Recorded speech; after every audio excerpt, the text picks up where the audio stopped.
Maybe not openly, but covert.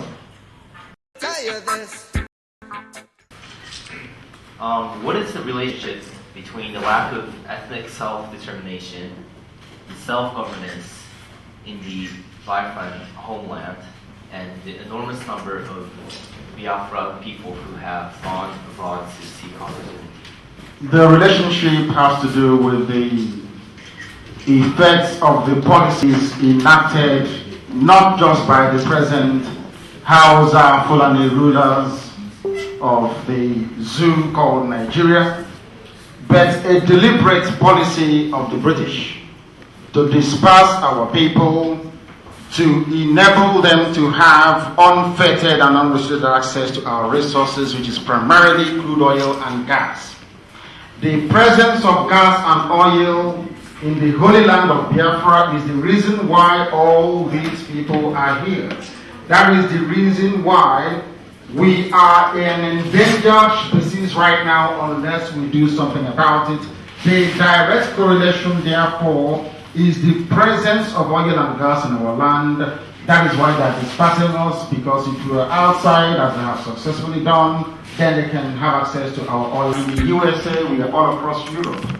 We expect them to bring back what they have learned in all these countries where they sojourn and reside towards the development of their land, which is Biafra. You cannot live in Japan where you have beautiful structures, good roads, good education, where you can have access to water, potable water to drink, where there is wall-to-wall electricity, where you have magnificent buildings. You then come back and then allow your place to be so ramshackly run and to be a dustbin where people can come and throw things about. And I will give you a very simple example. Here in Japan, you cannot go and throw waste away anyhow without taking care of it, for instance. We have learned a lot from their culture and their people, how to conduct and comport ourselves. These are some of the things we expect them to bring back home. That is the same where I come from. I don't know if you'll be able to understand it. They said, no need to there's a reason for that. And we are all over the world. We are going to bring back new ideas, new thinking, new ways of doing things to make sure that Biafra becomes the beacon of hope for Black Africa, which was intended to become in the first place. On the 30th of August, without any warning or any prior announcement, they massacred our people at Onitsha, people that came out to evangelize, to distribute leaflets, peacefully, I hasten to add. They killed them. Right now, as we are speaking, they are arresting people listening to a radio station. If you are caught listening to Radio Biafra, you will be arrested. Not even under the dark days of Idi Amin Dada of Uganda did such repression ever take place anywhere on African soil. But under the governance of Buhari, a confirmed terrorist and child rapist, are these heinous crimes being perpetrated against innocent people. We expect killings, we expect mass arrests, we expect kidnappings and intimidation. The question therefore is any of these going to deter us or stop us? The answer is no. We continue to do exactly what we are doing. We continue to counter them by preaching this very gospel in truth and honesty. Nobody can come out and say that what we are preaching is false or that it's wrong. Everybody acknowledges that Radio Biafra speaks the truth, that the activities of IPOB all over the world is peaceful and entirely consistent with international norms and laws. Have we ever been arrested in Japan for participating in IPOB before? No. Have you heard of any report anywhere where any government of the world said that IPOB family members were being unruly? No. Are we unlawful people? No. We continue that way, to remain lawful and to insist on our rights to exist as a free people as ratified by the United Nations. That's exactly what we're doing. The most pressing need we'll have will be in the areas of cohesion, national consciousness, and of course, the provision of long-lasting infrastructure. And how we intend to tackle those is to mobilize all our efforts and resources to ensure that we do it. To ensure in all that we do that we remain resolute and consistent. We have, as I said, a 75-year plan. Every plan contained therein will be vigorously and meticulously pursued. We are not going to abandon it, and we cannot do anything to abandon it. Very, very important and very critical.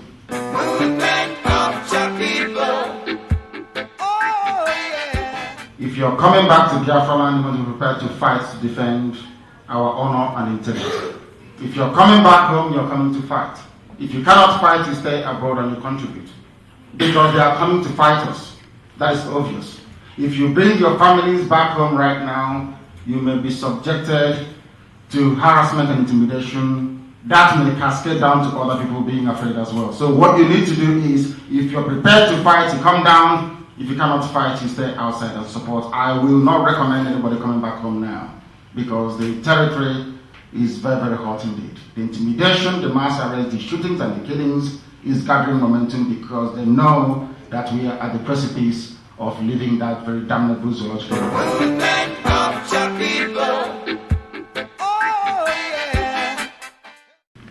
We have a natural affinity with Japan, as I said earlier, because if anybody wants to compare Biafra to any other society or country, the first country they mention is Japan. Am I correct? Yes. They say we are the Japanese people and we welcome it wholeheartedly.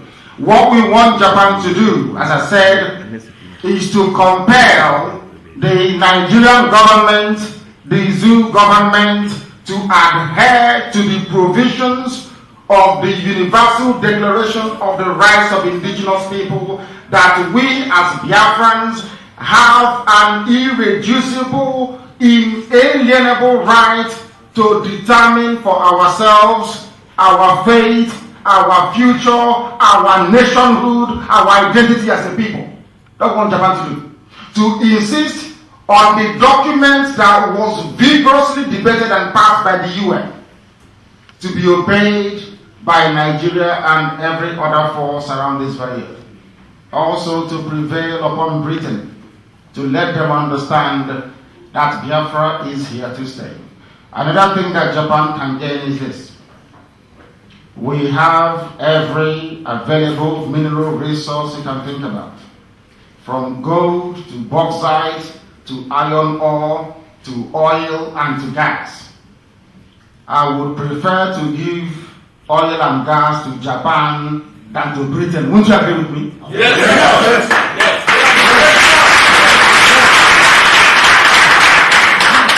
We can give it to Japan for free, I tell you. Yes, sure. Because they are good people. Yes.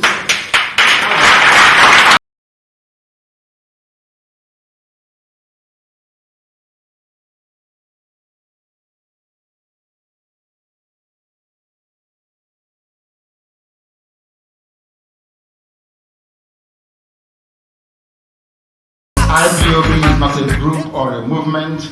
We are a community of people that represent a country, and that country is Biafra. So we want each and every one of them to be part of the indigenous people of Biafra, our meetings, our gatherings, and to partake and participate in every activity that is deemed fit or necessary, either by the executive here in Japan or by the Directorate of State. Again, we need their contribution and support morally, financially, and otherwise. There is a saying where we come from. They will tell us how to be able to reach those that matter in Japan to be able to support us. Maybe not openly, but covered. They will be able to do it. As I said, the same way that the Jews in the diaspora supported the establishment of the State of Israel, the role that they played is exactly what I expect those of you in Japan to do. Because in the end, you'll be proud that you helped to establish the kingdom of heaven upon the face of the earth. We have a very viable and very powerful media platform. Radio Biafra, as I alluded to earlier, is the #1 trending radio station in the world. We are on shortwave. We have Biafra television. We are also online. We have Radio Biafra app. And with the prevalence of technology, anybody can download Radio Biafra app onto their system. We have been managing to get information out of Biafra land and also into Biafra land. That is where those of us here in Japan can help a lot, is to sustain that very drive. If we cut off that very supply, then we are finished. That is why all your support for Radio Biafra IPOB must continue to come in. It costs us a lot to establish a satellite platform. We have our own television, and the whole world is listening. They have tried to stop us. They have gone to purchase the initial satellite providers that we had, Satlink Company of Israel. They bought it over for $19 million. That is what they're doing. They want to stop the world from understanding what is going on. They bombed Ipob and Cross River. Because of Radio Biafra, they stopped. We told the world they are bombing and killing our people, and they stopped. The first act that Buhari carried out after being sworn in was to bomb Ipob and Cross River. Maybe most of you don't know. With napalm bombs that we are banned in Vietnam, he used napalm to bomb Cross River and Ipob. We stopped him because of media. That is why we need your help and your support. It's costing us millions of naira every month. You must come to our aid and our support, because in turn you are also helping yourself and your children. We own the land belongs to us. They are Awasa, Fulani, Alamaji. They are from the desert. They don't understand the terrain of a rainforest very well. We have what it takes to acquire, to store, and to conceal all our armaments until we need them. But why do we need guns and bullets? That's what we need to ask ourselves. Why? Because they are killing us. Are they not killing us? Yeah. How do I defend myself against somebody with AK-47? Is to have another AK-47 myself, isn't it? Sure. That's what we're trying to do, to defend ourselves, not to attack anybody.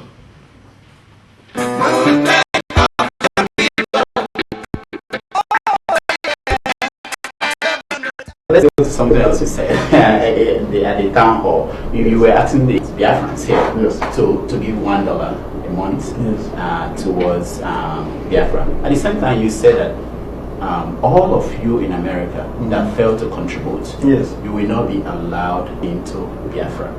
No. A Biafran sympathizer, this is something that was happening while you were talking on Facebook, wrote that this person said, I'm a Biafran sympathizer, but hearing you say that, I'm just bringing the issue of perception, said that this one will be a worse tyrant than Buhari. Is that what you are going for? Do you want people to misunderstand? You know, when you are saying, like you said now, that you care about what you say, do you worry about the perception, how people will react to that? Especially, this is somebody, this is not an outsider, this is somebody who is Igbo, who is a Biafran, who is interested in getting Biafra. And who is not prepared to contribute. Well, that's a different thing, but the point is that when he's reacting to the issue of that if you don't contribute, you will not be allowed into Biafra. Isn't there a better way to frame this? No, there's not a better way, because I don't like sugarcoating my words. I say it the way that it is. We've lost men and women. As I'm speaking to you, a 2-year-old child is in detention in Ikotebene because of Biafra. 2 years. And you have somebody with the luxury of the biggest hamburger that man can afford, of pizza and limitless soda. When they go to a restaurant, sitting in America pontificating, refusing to get involved and not contributing, and they will not come into Biafra, and God is my witness, they will not come in. I swear on my life they won't. If you're in America, let me say this. I want them to devote their time towards sabotaging this very effort. I want to prove to them that God is in charge of what is happening and that Biafra must come.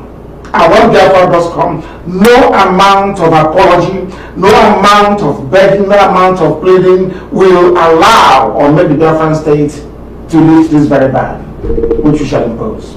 It's not about me, because I will not lead Biafra. My job is to make sure that Biafra comes. After that, all of you will decide. But you sure that the people, you sure that the people that you hand over the Biafra will make this, will come to this conclusion? Absolutely. They are the ones that decided in the first place. And how would that be implemented? I mean, just let's look at it technically. The same way it is in Kosovo. Once you come, we have IPOB all over place in America. Once you land at the airport, we look at your name, we go through the entire data we have as to sponsors and contributors. And if your name is not there, you go back to America. Wow. Okay, but this is something else that people... No, we are not stupid. You see, blacks should stop thinking, black people in general should stop thinking that things can come just easily like that. Let alone to me, if I were Trump, I would report every black person back to wherever they come from. Go and make something of yourself. Contribute. We are enjoying the benefits of medical advancement today, owing to research that people did, owing to funding and grants that came from people that maybe lost their grandfather, their father, or their relative to a very terrible disease. And out of anger towards that disease and no society, they contributed their entire life savings towards cancer research or maybe research into any of the deadly diseases. And today you're enjoying it. And when they ask you to donate for us to find a cure for sickle cell, you say no as a black person. Donate, let us find a cure for diabetes, you say no. But you want others to donate, a cure can be found so you can benefit from it. That is evil.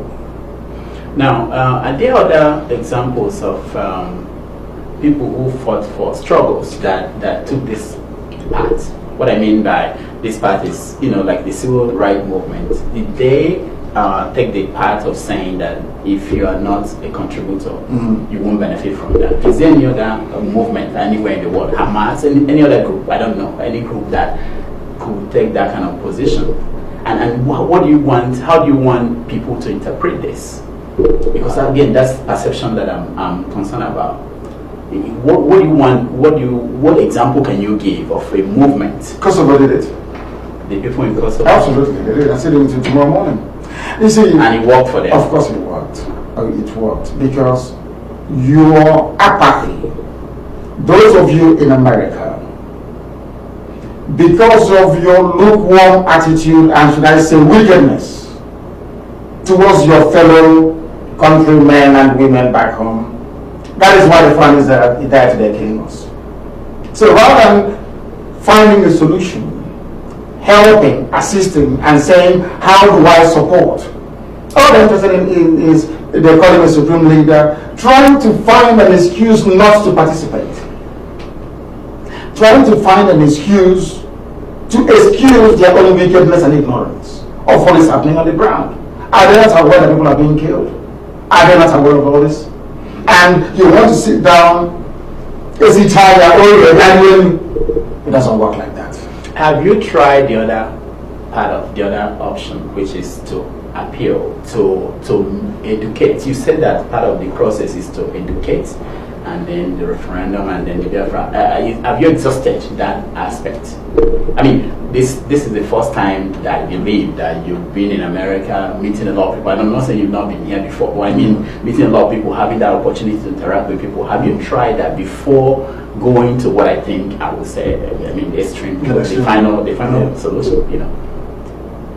Are you telling me they're not aware of what's happening back home? No, it's not about being aware. It's about, what I'm saying is that you are talking about people who may not be contributing.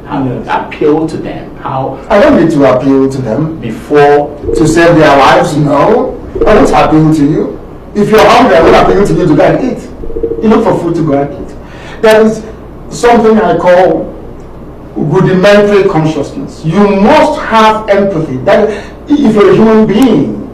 That is why when there was famine in Ethiopia, people were dying of hunger. It took but of a white man to organize some kind of relief aid to go into Ethiopia to save people. African countries were busy looting money from the national treasury. None of them ever contributed, not a single dime, to alleviate the suffering of the people. There is a limit to the wickedness of a black person, and I am not prepared to tolerate it any further. We can't keep condoning evil, and when the evil will go away. If you're in America, you're a Biafran, and you have steadfastly refused to engage or contribute towards this very effort, you do not deserve to be called a human being. You are what, an animal. You are evil. That's what it means. I'm Dr. Damages. Do high fees damage your wallet when you send money home? I've got the damage control. Use Wave for no fee transfers. Remember the promo code DOCTOR for $5. So when we left off, we were talking about some of the statements you make, and some people used to think that you're looking for shock value. I'll give you an example. When you said that Biafra, you said that when you do not believe in, if you don't believe in Biafra, you are not going to make heaven. Yes. All over the place, it was headline everywhere. And during the town hall, somebody raised the issue, and you explained that the heaven you meant was Biafra. That if you don't believe in Biafra, you will not make. If you don't believe in Biafra, you will not make. You know. I'm asking, and people are asking that question. When are you saying what you're saying, or when are you talking in parable, or because the explanation you gave for that, you said that the Yoruba media, that they came to you and they were questioning, do you have the key to heaven? Which means it's not just Yoruba media. I believe that there are some people, and then some of the people who I told I was coming to talk to you said I should ask you this question. Some people who are evil, who are sympathetic to the cause you are fighting for, have that question, you know. And the question is, do I have the key to heaven? No. When you said that, were you referring to heaven? And how do they know when you say you can't come into Biafra, whether you mean go into heaven, whether you mean Biafra or you mean heaven? I want to clarify this. Yeah, please. If you're against Biafra, that means you're against God in heaven.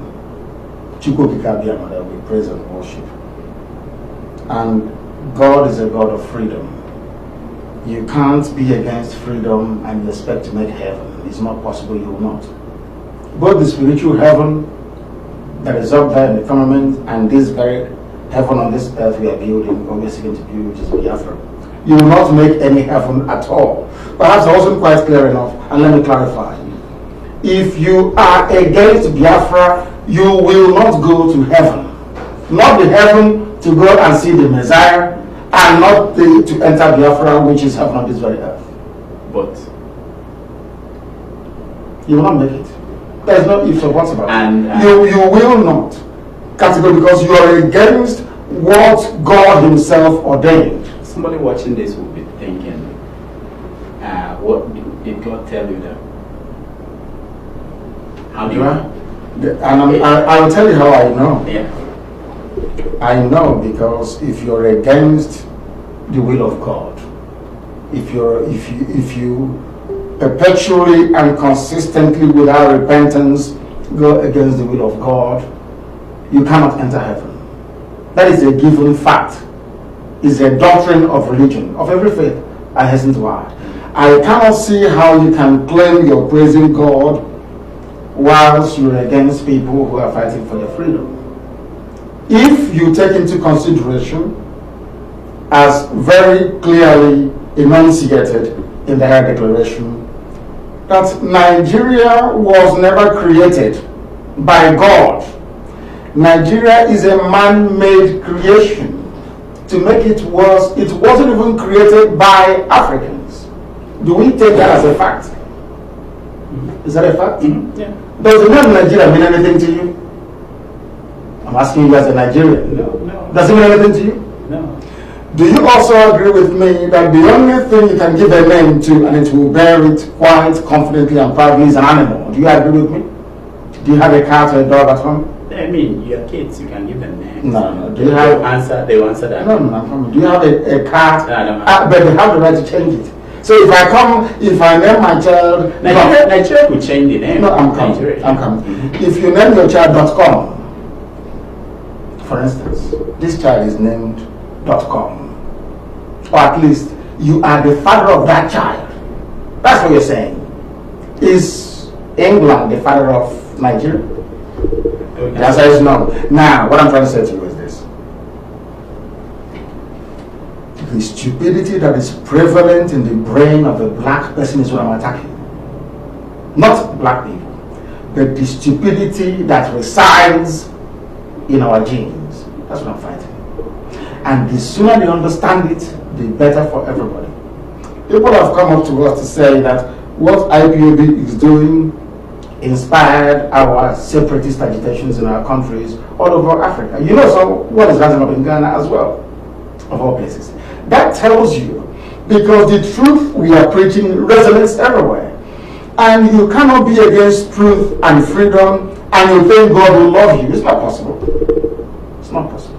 Now, let's look at this. During the run-up to the election in 2019, you insisted that there will not be election in Biafra land. Yes. And you urged Biafrans not to participate.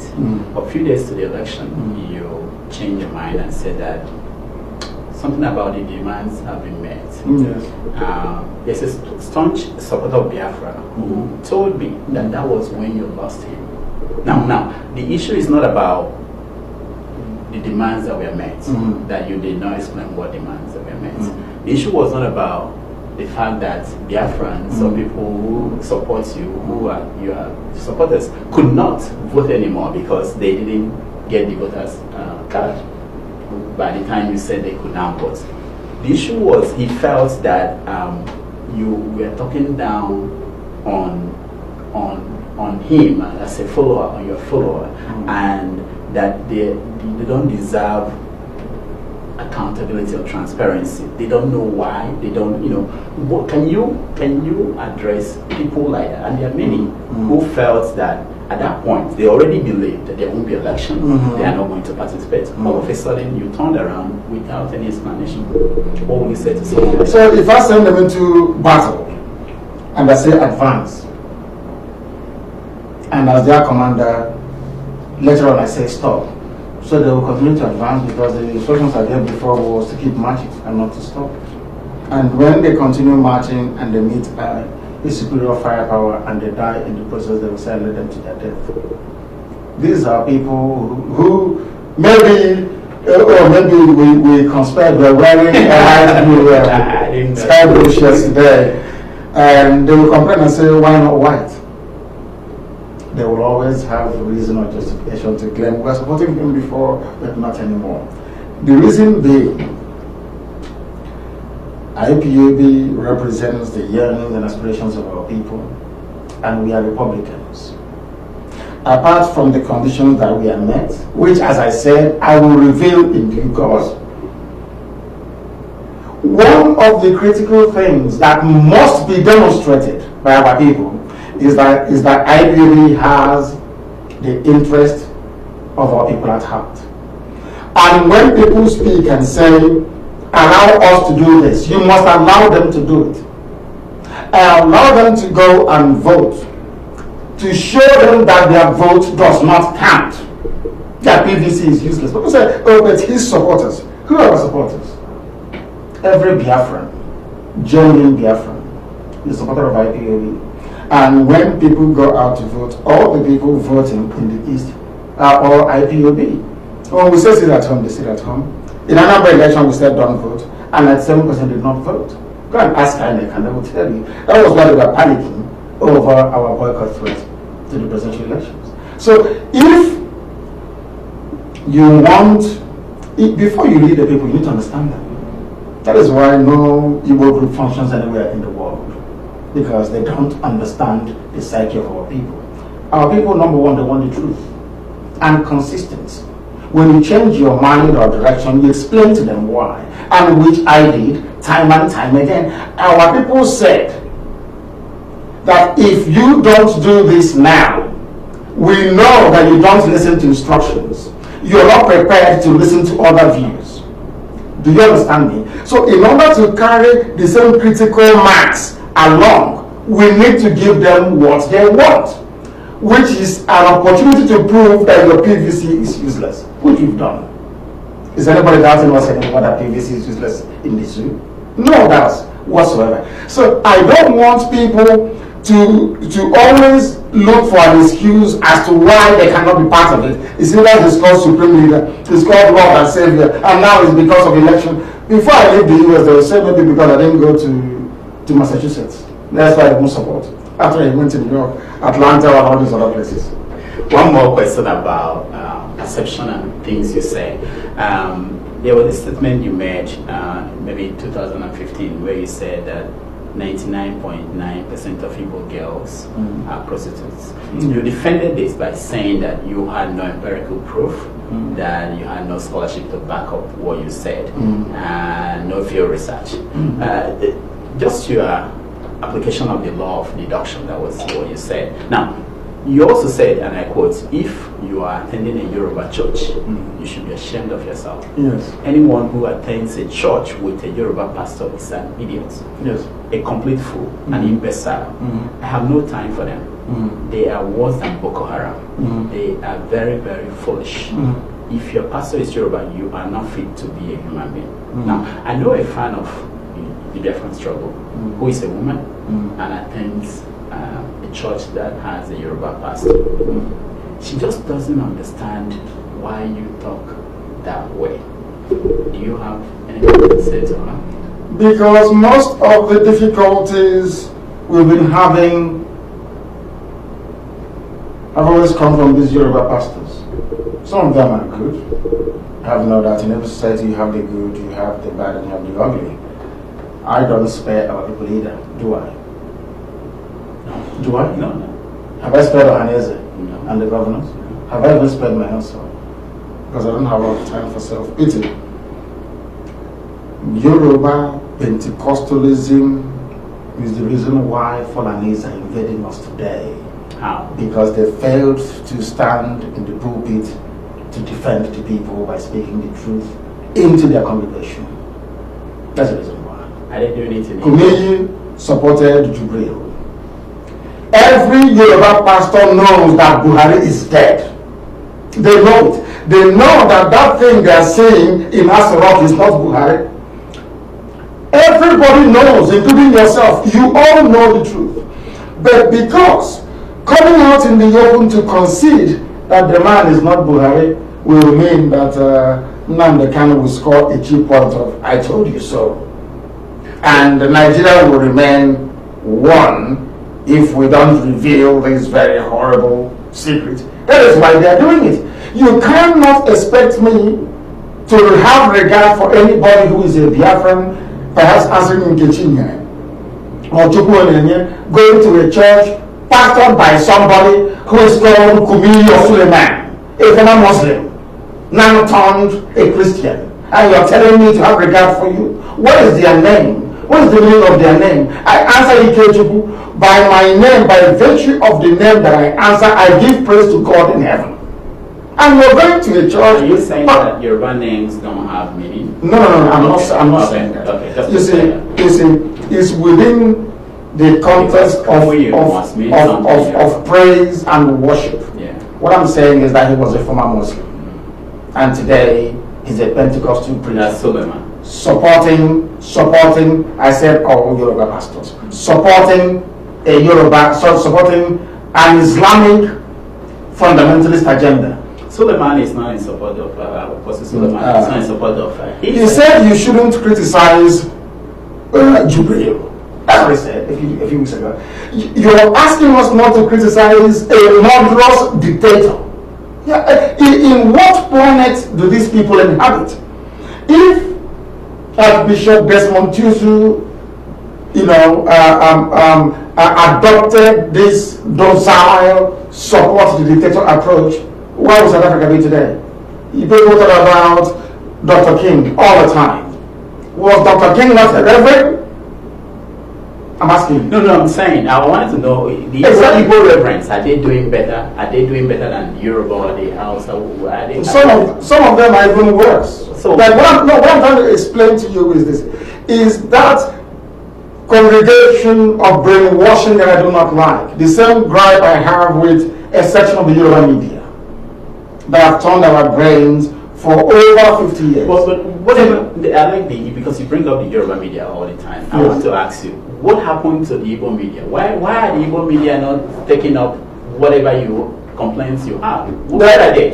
We don't have any Igbo media to start with. So whose fault is that? And it's your fault. And those of you that live in America that will not support any good initiative. After all, when we started Radio Biafra, none of you supported in America. We fought until we had to give our people a voice. We raised Radio Biafra to fight the negative reporting and the negative narratives emanating from a section of the Yoruba media. That's why we find Radio Biafra, and I'm glad. I'm Stanford Milburn, and I'm here with a very special guest, Mr. Nnamdi Kanu. How you doing? Well, thank you. Oh, Thank you very much, brother. okay, let's go ahead and get into it. For some of the people around the world who haven't heard of you, could you let them know who you are and what it is that you're doing? My name is Nnamdi Kanu, and I'm the leader of the indigenous people of Biafra. Biafra is a nation fighting for survival and existence in the western part of Africa. And I've been touring all over the world to make sure that people hear our story. And our story is one of fighting to survive as a people, escaping genocide, and not wanting a revisit of the Holocaust that befell us between 1966 and 1970.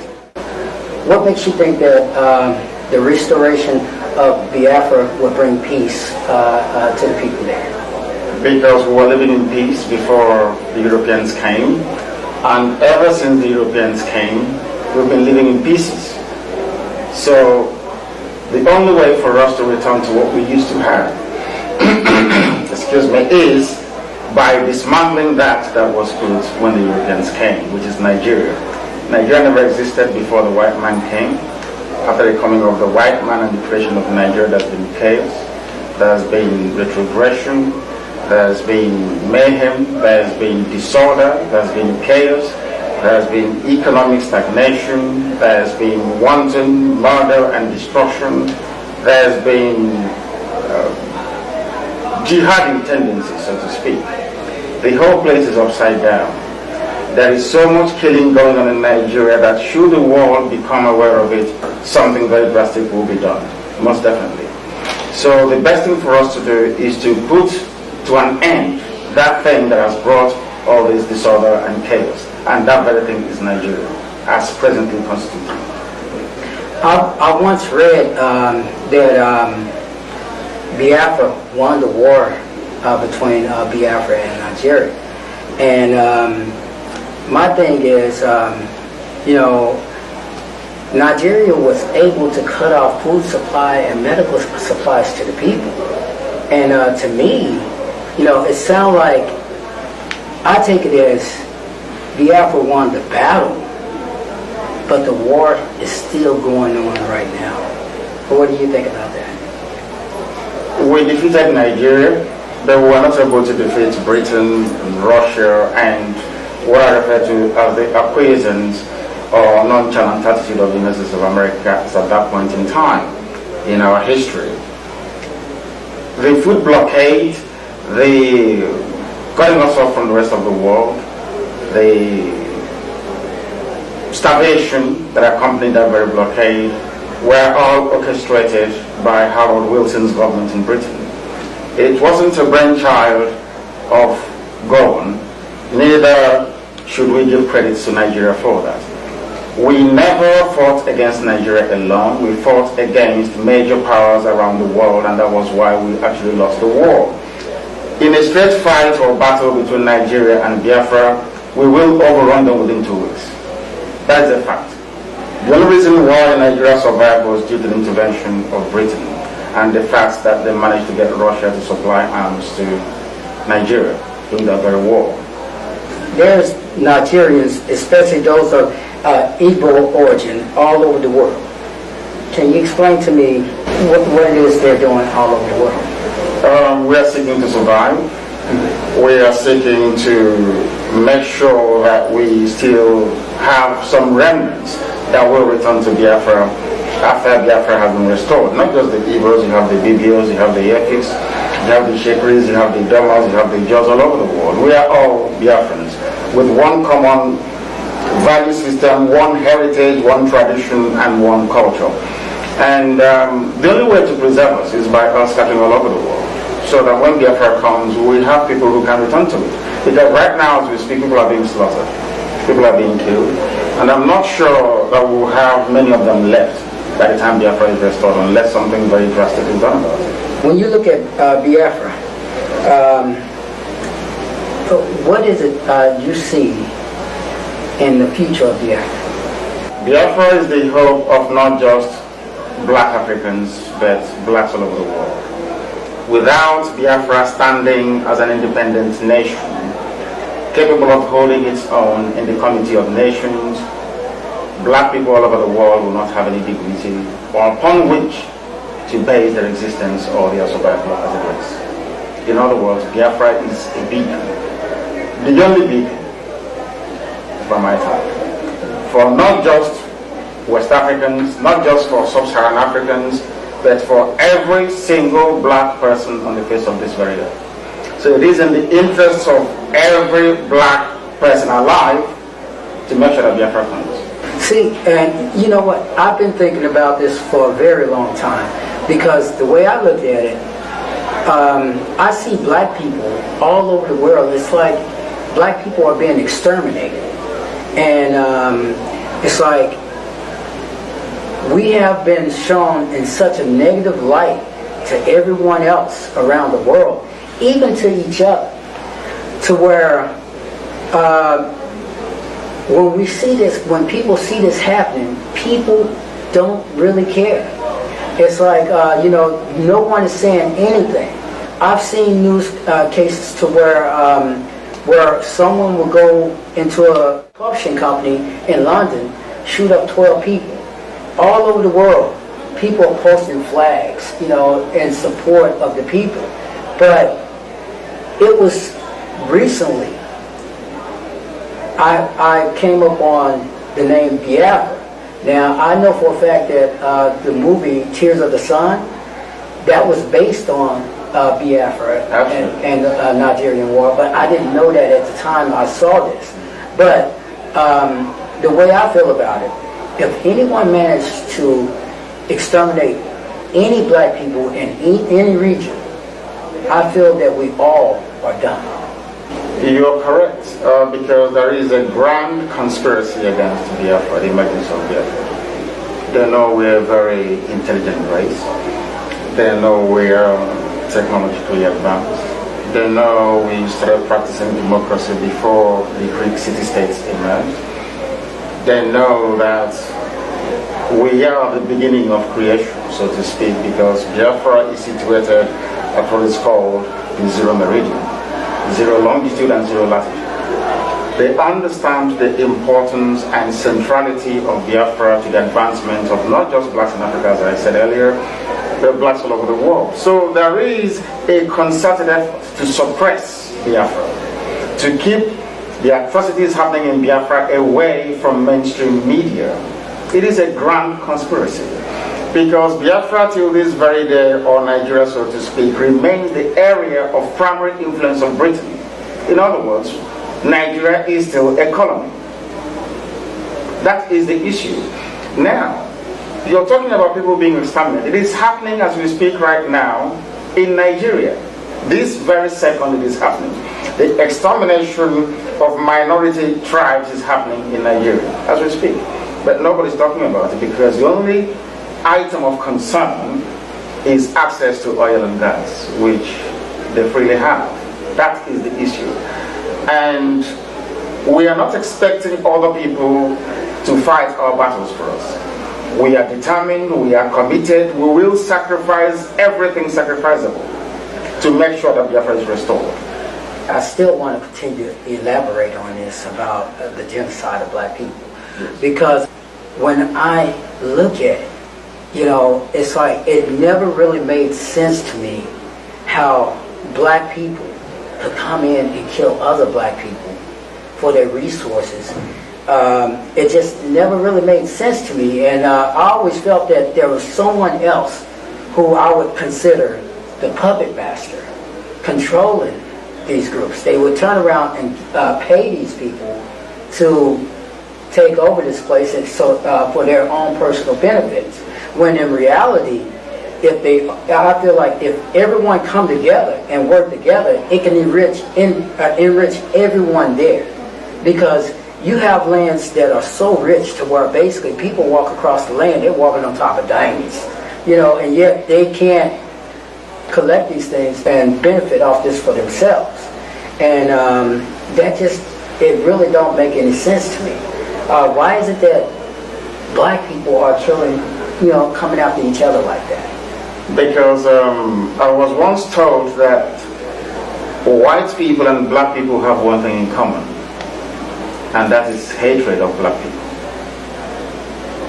That is one thing we all have in common. The thing is, most people get frustrated with our laid-back, very nonchalant attitude to things that matter and should be of concern to everybody.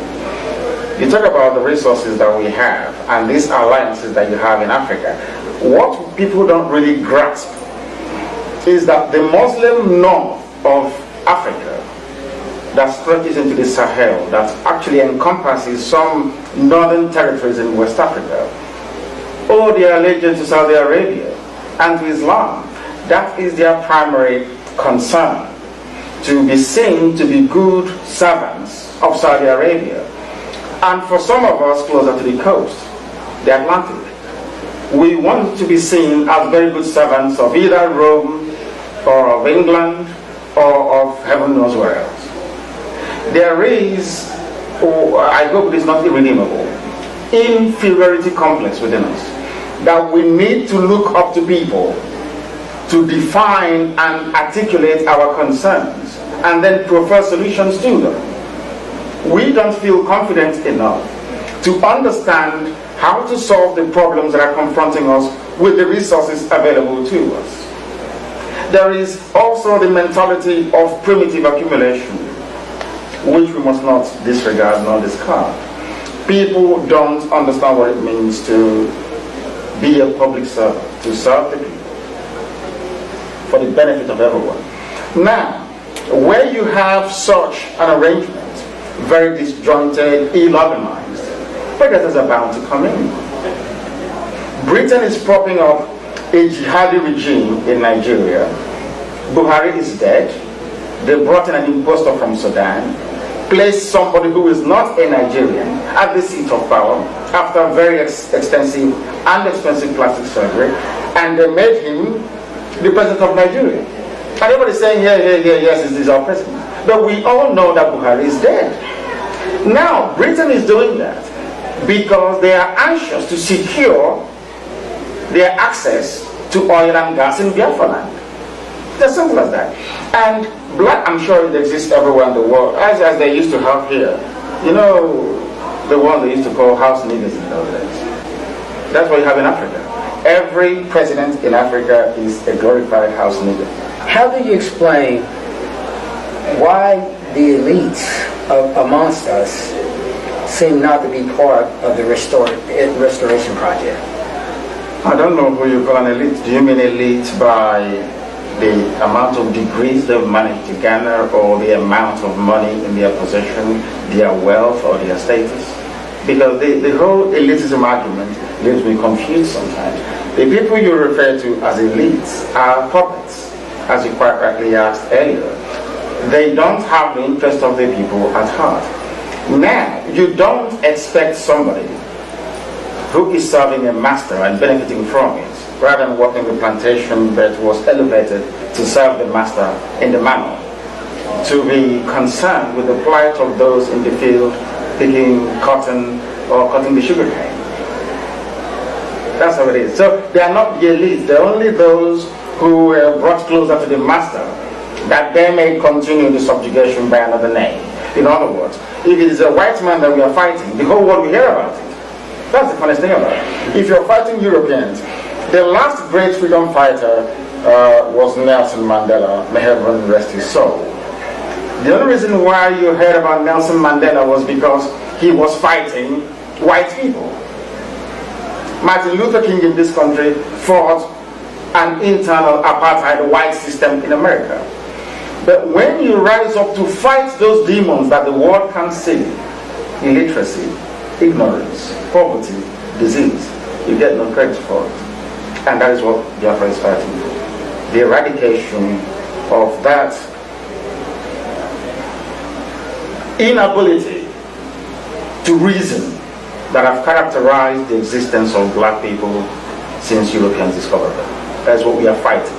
A very major war against ignorance, against poverty, against deprivation, and against subjugation. That doesn't make a very attractive headline, but are the things that actually matter. The problem that we're having is not the white man, not Europeans, because it is given that man is predatory by nature. We slaughter animals to eat. That's how humans are designed. So if we have anything in Africa that Europeans think will benefit them, they'll come and take it. That's how life is. That is why we migrate. That is why we go to better economies, so to speak, in order to be able to survive.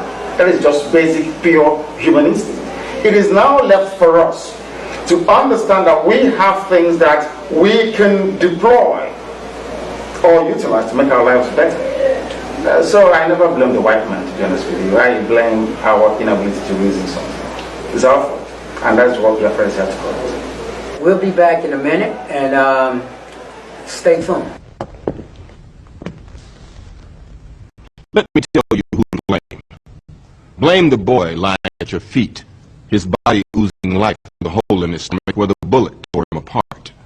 Blame him for challenging you, for not looking away, for not backing down when you pulled out the gun. Blame your mother for bringing you into this world when she was but a kid herself, and for dragging you up, not bringing you up. Blame society for not giving you hope. Blame your father for not being there, the man who looked after himself instead of looking after you. Blame the gun in your hand for making you a target, for making you more likely to be picked on.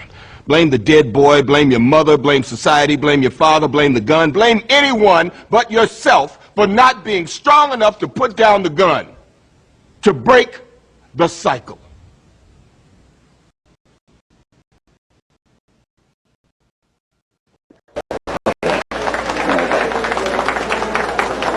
Welcome back to the concept. Okay. I have another question that I wanted to ask you. The world seems to be biased against the Biafra genocide compared to the Rwanda genocide. Can you tell us why is that so? Because Africa embodies the spirit of that reason, black man. The world doesn't want to draw attention, and by the world I mean Britain. They don't want the world to know about Biafra, because within Biafra lies the true liberation of the black man. For those who don't know, could you tell the people what Biafra means? Biafra means come and join. Is an amorphous nation of diverse peoples that's held together by one common value system. Anybody can become a Biafran. And we said that when Biafra comes, every black American or every black Caribbean will be entitled to return to Biafra, because most of the people that built the USA are Biafrans. I'm not sure if you're aware of that. This country was built. The majority of the people that were forcibly transported into this very country to build it for 200 years without wages or pay were Igbo people, Biafrans, seconded by Dahomey, which is today's Benin Republic. Not the people of the Sahel, not the Fulanese, not the houses. We built America, the Ipob. The U.S. has played a significant role in the countries obtaining their freedom. Yes. What effort have the indigenous people making here in the U.S. to ensure that the U.S. does the same for Biafra? I'm sure that by now they're beginning to rise up to their responsibility to live up to what we expect of them, which is to lobby their senators and the various Congress people to make sure that the issue of Biafra enjoys the limelight that it deserves, and that our suffering, our pain, the genocide going on is also adequately covered and reported here, and me being a program is one of that very process. So we are doing quite a lot. But as I said earlier, Britain owns Nigeria. It's their private property. And the United States of America, by virtue of the protocol of the world order after 1945, is required to seek the attention of Britain before intervening in any former colony of Britain, which unfortunately we are the part of. That is why the killing in Biafra can go on forever, no one will bat an eyelid. That is why Amazonians will be slaughtered on a daily basis in southern Cameroon, and no one will send it about because France owns the Cameroons. That's how it is in Africa. We are still properties of foreign powers, still tomorrow morning, sadly. That is the truth. So it doesn't matter what we do here or the effort we put in. We're only hoping and praying that the likes of Trump will be able to do something about it, because he is not part of the established political order. He is an independent-minded human being that I do hope will be able to see through the pain and the suffering of our people and do something about it. Yeah, I hope that he would be able to see the pain of the people and be able to have it in his heart to do something about it as well. He is very silent when things are happening, when bad things happen to people of color. He is very silent about that, and he's vocal when people began to talk about white people and the wrong that they do. You know, and so, but I really hope that.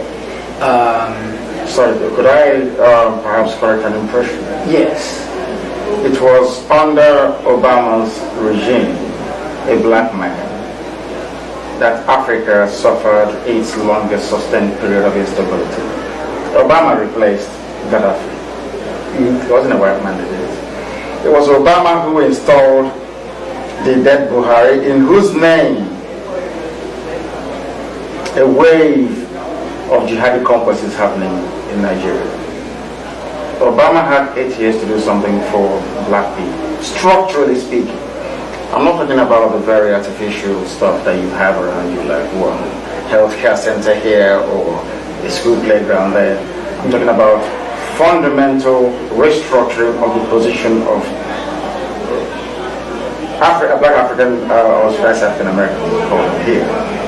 Then he failed to do that for 8 years. For 8 solid years.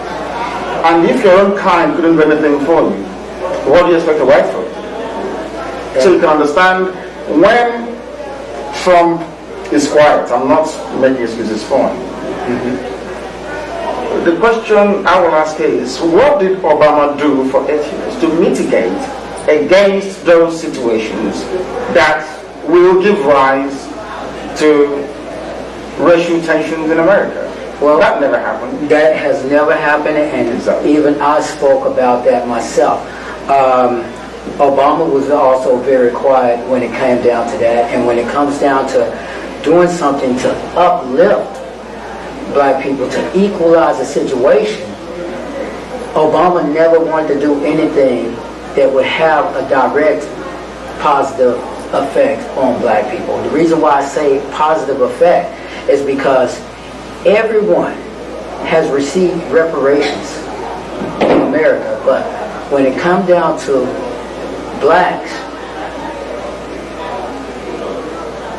it seems that everyone is against paying reparations. I mean, America even gave the Jews, paid Jewish people reparations. I even look at, not that I'm down in Israel, but look at how much money America sends Israel every year with our tax dollars. We work hard for our money, but they send Israel billions of dollars every year, and yet they're having such a hard time to pay reparations, and that's a big ongoing thing now. That's finally been brought up. Obama never really done much for black people. And for everyone who say that he have, that's a misconception.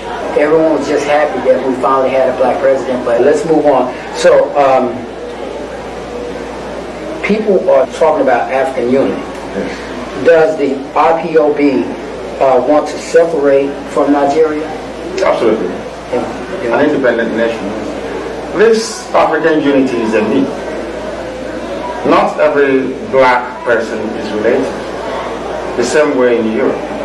A Scottish man is different from an English man. They are both Protestants, they are both Caucasian, they are both the same people, descended, who knows, from the same bloodline. The same thing with Saxony in Germany, the same thing with Normandy. The first king of England was a Frenchman, William the Conqueror. Now, if the French will want to see themselves as being different from the British, and the British just left the EU, they're all Christians, mind you. They follow the cross. What relationship do I have with somebody from Swaziland? Our value systems are not the same. Not the same culture, not the same language. Nothing binds us together. The fact that our skin color is black doesn't mean we should come together and be one nation. Because what drives a nation is the value system. Their value system is different from ours. If you mix the two together, we'll never work. It's like mixing Pakistan and India, will it work? It's like bringing Afghanistan to come and inhabit a part of Texas, will that work? These are the things that black philosophers always forget. When you want to build unity, you don't build unity on sentiment and thin air. You build it around the substance.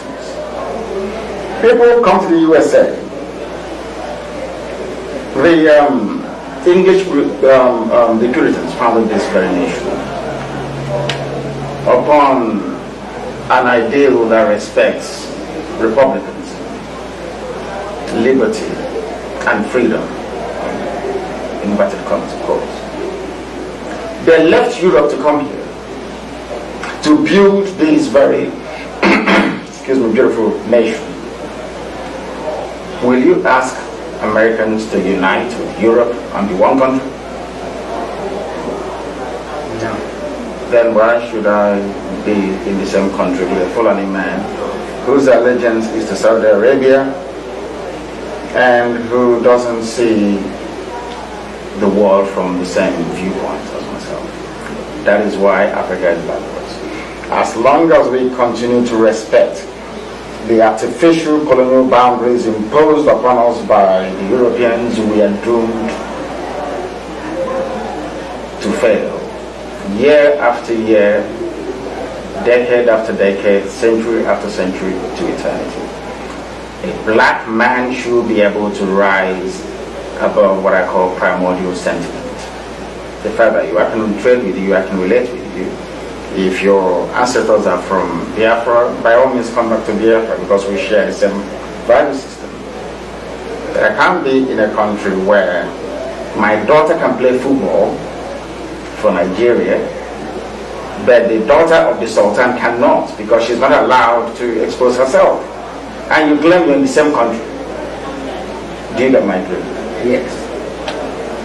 What will you do about the Fulani vigilante in Biafra land, which has just been established? We will stop them. We will fight them. And we will stop them eventually. Thank you very much. Thank you for having me. Mr. Nnamdi Kanu, and I'm glad that you were able to come on, and I'm looking forward to talking to you very soon. And really looking forward to working with you on other. עכשיו בואו תשמעו סיפור שכנראה לא שמעתם עליו, שמתרחש בניגריה ולמעשה בביאפרה. כולנו אולי זוכרים את השם ביאפרה שמדברת על הילדים הרעבים שם, אבל מסתבר שבחבל הארץ, שבדרום מזרח ניגריה, יש אוכלוסייה גדולה מאוד, עשרות אלפים, יש טוענים מיליונים, של אנשים הרואים עצמם כיהודים ושואפים לאוטונומיה, מדינה יהודית עצמאית בביאפרה, שבניגריה הם גם זוכים לדיכוי ביד קשה של הרשויות. המנהיג שלהם נכלה ונאלץ לברוח מביאפרה, הוא מצא מקלט כאן בישראל, ממש לאחרונה, הוא נמצא איתנו כאן באולפן. I want to congratulate you and to thank you for coming us. Mr. Nnamdi Kanu. Thank you. Yes. From Biafra. Yes. Thank you so much.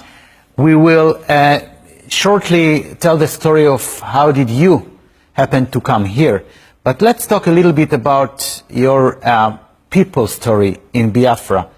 How many people there consider themselves Jewish, and how did it manifest itself?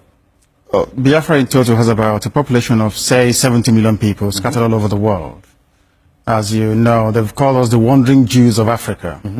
But those that identify themselves with their Jewish heritage is nearly about 50 million people. 15 million people? 50 million people. Do they practice Judaism? They practice Judaism? A significant number of them practice Judaism. In what way?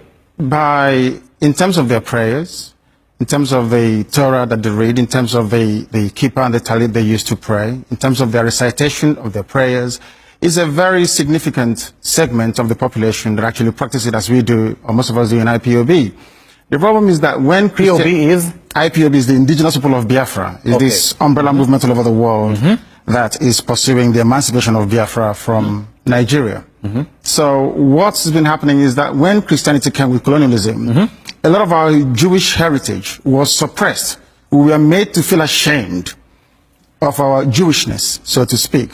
But luckily, unfortunately for us, a lot of people bravely maintain that very tradition and culture till this very day. If you go to Umweri in Anambra State, it is there. All over the world, it is there.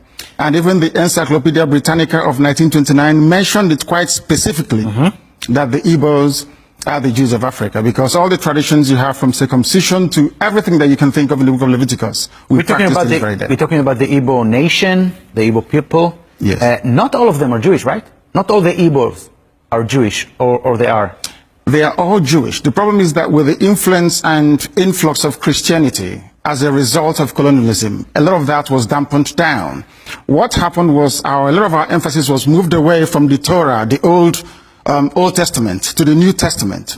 But because the Old Testament still contained aspects of our tradition and our culture, we accepted the Bible as it was given to us. Okay, we have a short clip showing you guys in Biafra in your Judaism way of life here. Yes.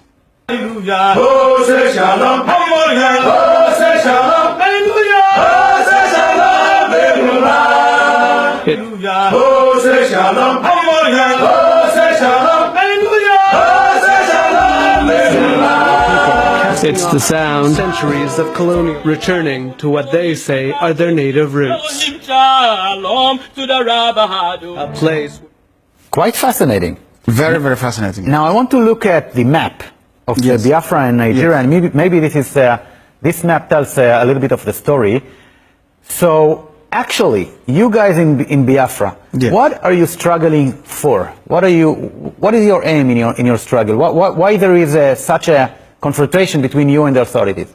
Because we want to go back to where we were before the British came. Most of our problems was basically made by the British. The way Nigeria was put together is the root cause of the problem. I'm talking about these days. Okay, there was a war, and Biafra was kind of independence between 1967 and 1970, I guess. That's correct, yes. And since then, it's part of Nigeria. What do you want? You want an independence state of Biafra? You want to be a Jewish state? You want kind of autonomy? What did you like? What do we want? We what want are you struggling for? an independent Jewish state, a Biafran state that is absolutely independent of anything to do with Nigeria, for the simple reason that we were independent before the British came. But you want to be a Jewish state? Absolutely. To go back to a way of life. There's a place called Arochukwu where we come from. The same way you have Jerusalem. The same way you have the temple in Jerusalem, we had one in Arochukwu. The same thing. So we want to go back to that way of life, to worshipping the one and only true God that we know. Is there anyone within the Israeli establishment that recognize you as a Jewish people? Absolutely. I'm sure that during the time of... I'm just interrupting. This is you praying at the Western Wall at the Kotel. Absolutely, yes. Okay. Yes. I prayed there also in the year 2013 when I came to Israel. So coming back to my question about the recognition by Israel to your Jewish way of life, or to your Jewish heritage? Our Jewish heritage. Yeah. And our way of life, yes. Isaac Rabin made some statements about that. Also, Henry Kissinger, the former United States Secretary of State, also made some comments about it as well. If you go to the Nixon papers regarding the Biafran War, it's all there, very clearly spelled out. But I think seems to be this kind of paranoia that should Biafra get closer to Israel, that 70 million people will somehow flock to the land of Israel. But that is not the case. We are seeking Biafra so we can return to Biafra and be in Biafra. Let's go back to your personal story. Yes. You have been persecuted or arrested in Biafra. What was the story about? I arrived in Nigeria, in Lagos, on the 14th of October 2015, and I was arrested from London. I was arrested for demanding for freedom for my people, because I run Radio Biafra in London, and the authorities didn't like it. Then I had to go I had to go home, basically, to see my people, and they arrested me and kept me locked away for 19 months. 19 months? Yes, despite 2 court judgments to set me free. They took me to court, and the court... More than a year and a half in custody? Absolutely. And then what happened? Trial. And then they eventually granted me bail with very stringent conditions. When I came out, I continued to speak to my people. I continued to practice my Judaism, my Jewish faith. And one day they came to my house to kill me. The Nigerian army came to my house to kill me. What was it like? I mean, I wouldn't wish anybody to go through it. They killed 28 people in the process. How many? 28 people died. By the attempt to kill you? To kill me, they killed 28 people. How come they killed 28 people and they didn't get to you? Because my people evacuated me before they could get to my bedroom. And then you flew away? Then they took me away and smuggled me out of Nigeria. I needed some time to recover, which I did, and then I had to make my way to Israel. I see you are very excited. I wouldn't call it excitement. I would say relief that I managed to make it to the only place that I feel safe in the whole world. I could have gone back to England, but I still don't feel safe to go back to England. That's why I stayed in Israel. Okay, we're approaching the end of this conversation. Do you have any expectation from Israel government, from the Israeli society? Yes, it is to live up to the obligations to defend Judaism and Jewish faith all over the world. We are being persecuted. We are suffering as a people. And it is the responsibility, I believe, moral responsibility of Israel to make sure that Biafra stands as an independent entity in Africa. Nnamdi Kanu from the Igbo people in Biafra. I want to thank you so much for this conversation and wish you all the best. Thank you very much for having me. At personal level. Thank you so much. Thank you. Thank you.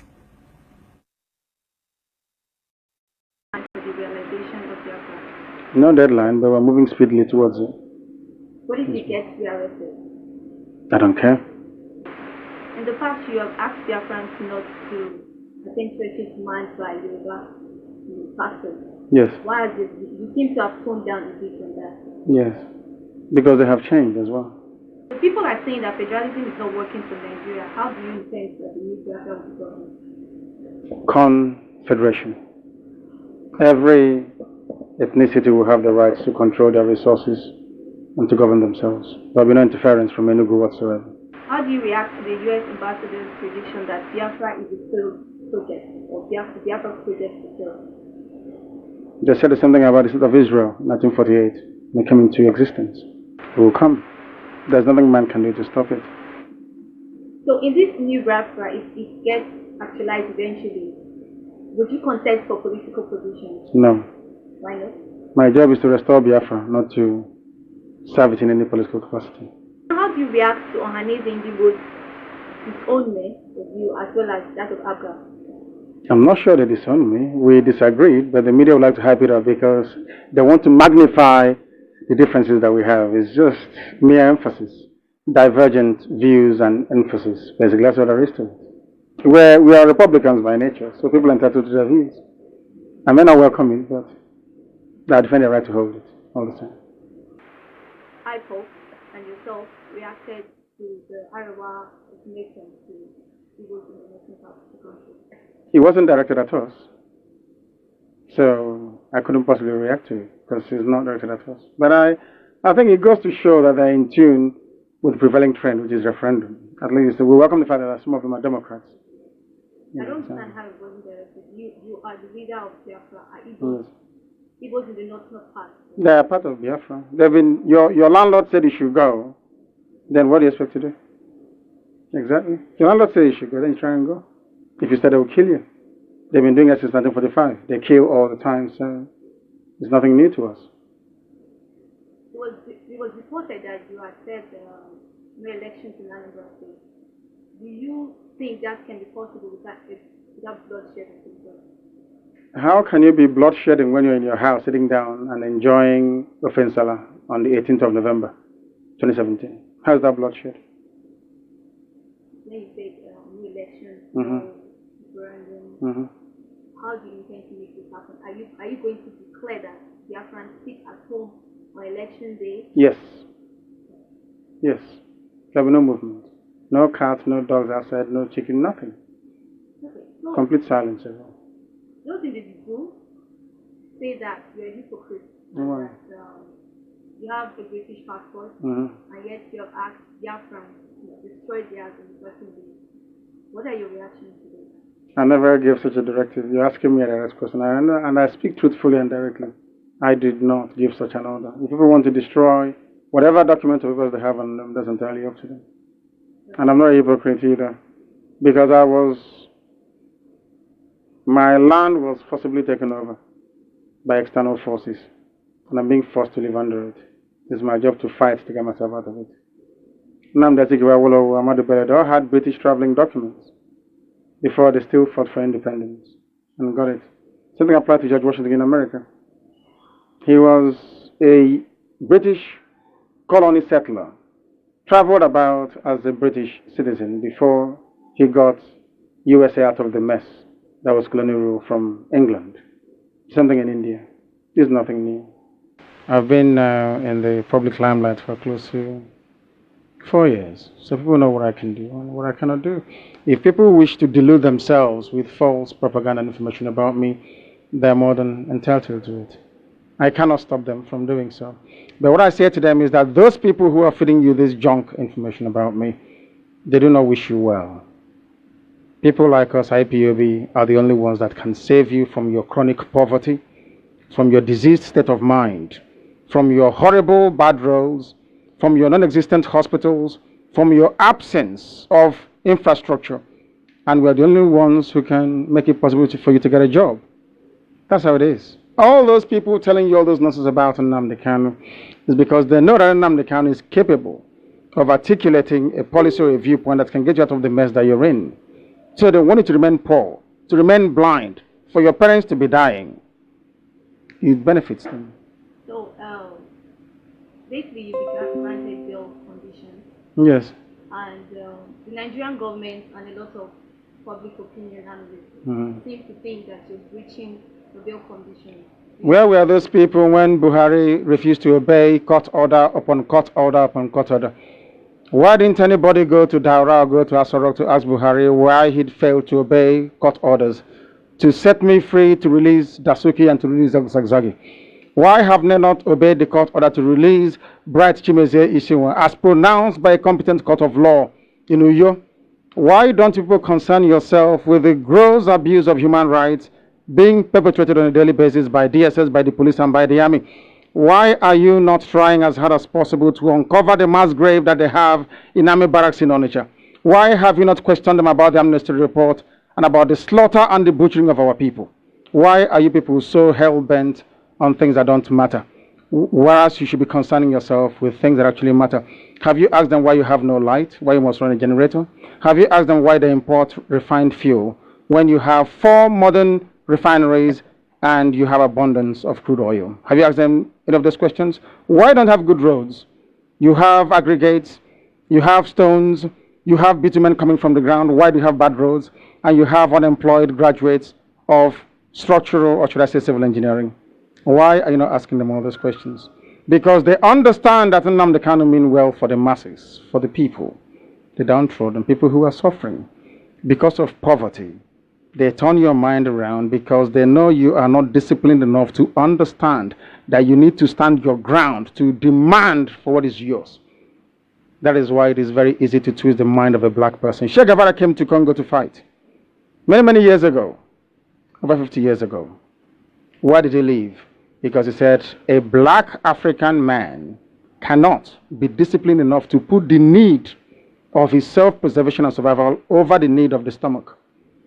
speaking of demanding, have you ever thought about asking that Southeast leaders be accountable for their non-performance instead of following this way you are? How can they perform when there is no Southeast leader who is responsible for the maintenance of the Enugu-Iguacha, which is Port Harcourt Expressway?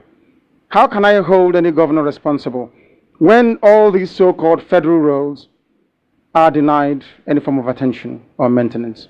How can I, because it belongs to what they call the exclusive list.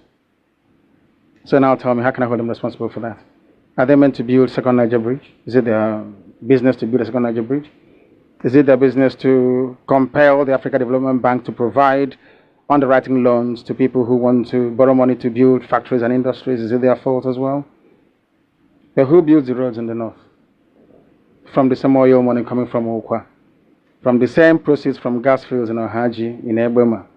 And you're telling me you're in one Nigeria, one viable, unity-driven country.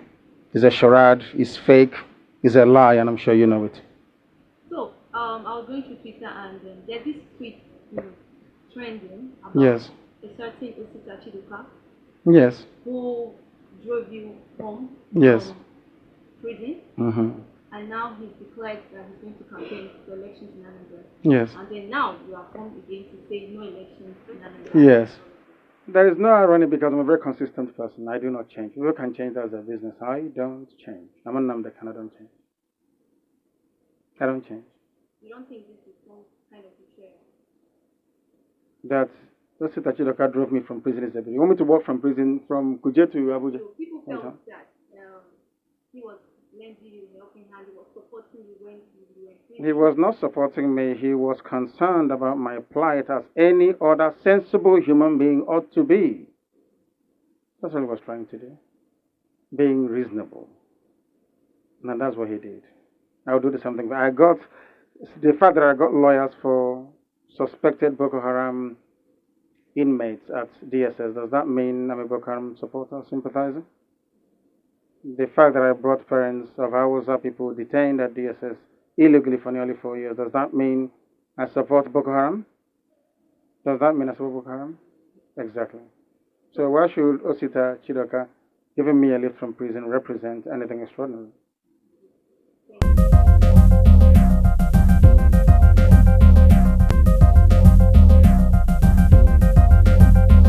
Because they know that's what will appeal to you. I said it earlier, your primordial instinct of debasing yourself to your jealousy, basically. People who try to be like me cannot be like me, so they resort to very cheap slander and blackmail. But I welcome it. It makes me become a better. I work twice harder than I should. So the more these battles come, the better for me. They know they're misguided, they know they're lying, they know what they're saying is false, but they say it because they're hoping to tap into the reservoir you have of greed, envy, and jealousy. Maybe if you cannot defeat Nnamdi Kanu in a reasoned debate, why don't we try greed and jealousy? Look at him, he's him, why not somebody else? You can't be me because you can never be me. Are there conversations you would rather you want to have happen to put an end to Biafra? To the Nigerian government?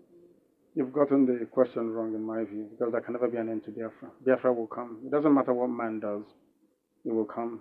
So No one can stop it. There is an Igbo president tomorrow.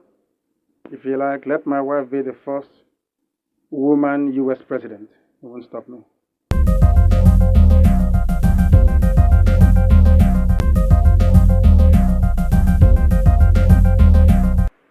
It's very interesting how you get news that you consider to be newsworthy or the wrong type of news and not the positive one. Myself came here along with 15 other groups and made me the overall leader of Biafra. I'm sure you're aware of that. Try and report that more often. We're not fighting each other. We know where we're going. We're going to get Biafra. There is nothing anybody can do about it. Absolutely nothing. Nothing. I need them to understand this. We've crossed the Rubicon, the point of no return.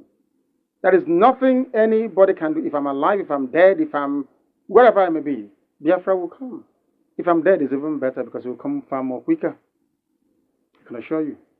If Biafra is fighting for you, no one will touch your property. If you're fighting alone, you're bound to lose it.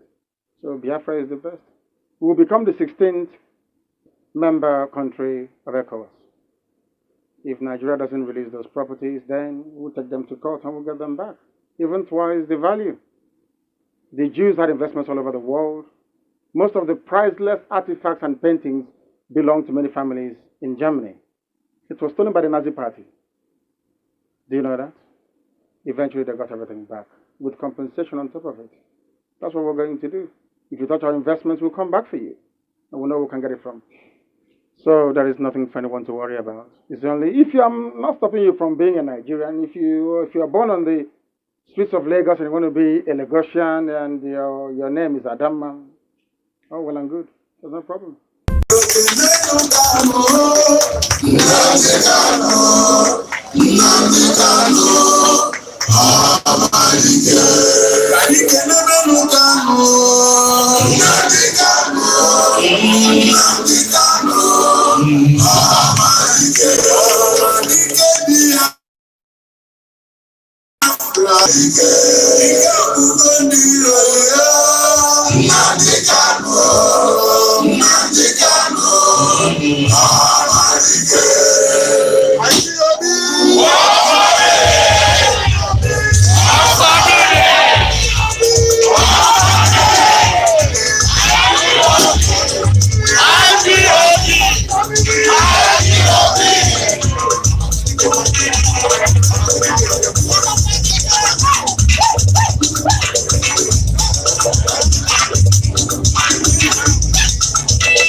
All protocols. Sit down.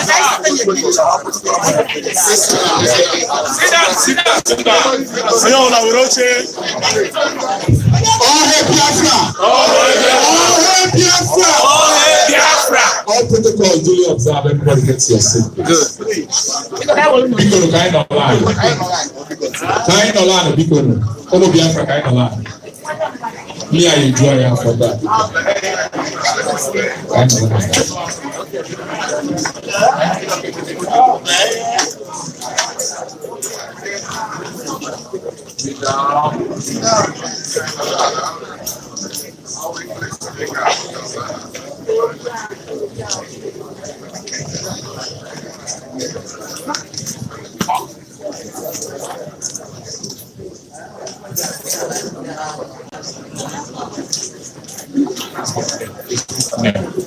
What's your name?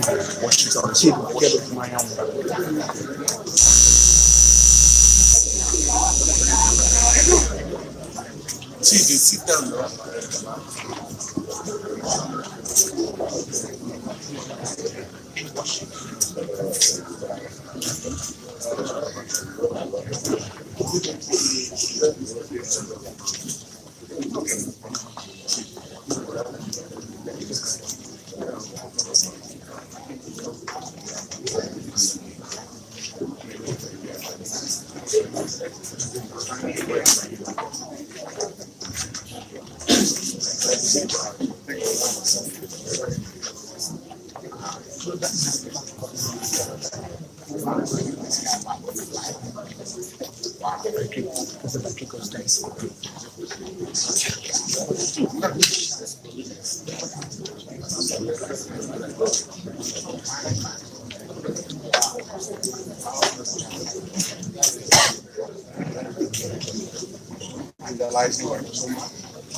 Yeah, give it to him now. But do you want me to connect it on?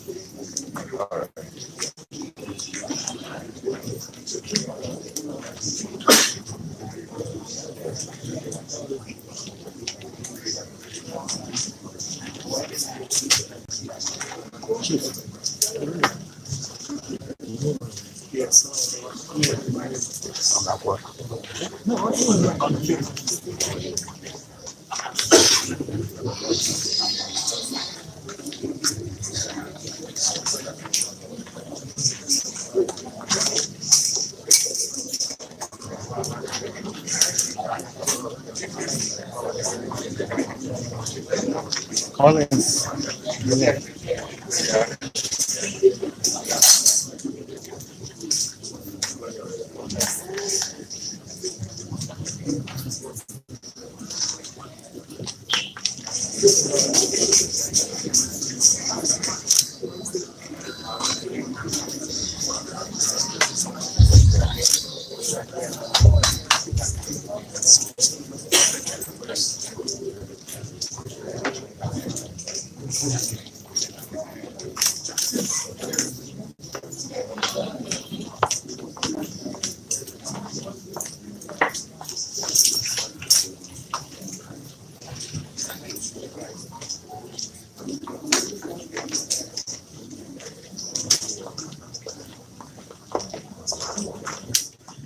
Good evening, ladies and gentlemen. On behalf of Indigenous people of Biafra, all the people of Biafra, Canadians, all the people of Biafra,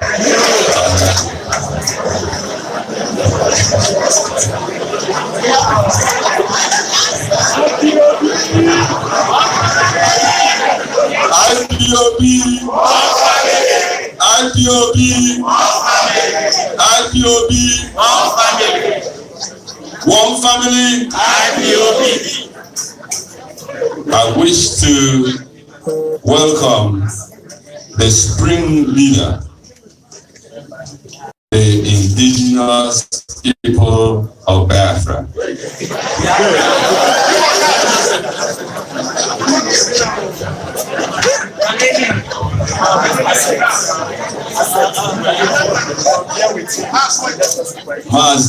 Nnamdi, Kanu, we welcome you.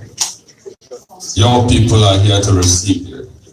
I want to tell you that within the people seated right here to listen to you are chiefs, dinzes, the chiefs, fathers, mothers, children, grandchildren. You're very much welcome. I want to talk to you today about the journey so far and the misconception and the innuendos and the stories behind IPOB.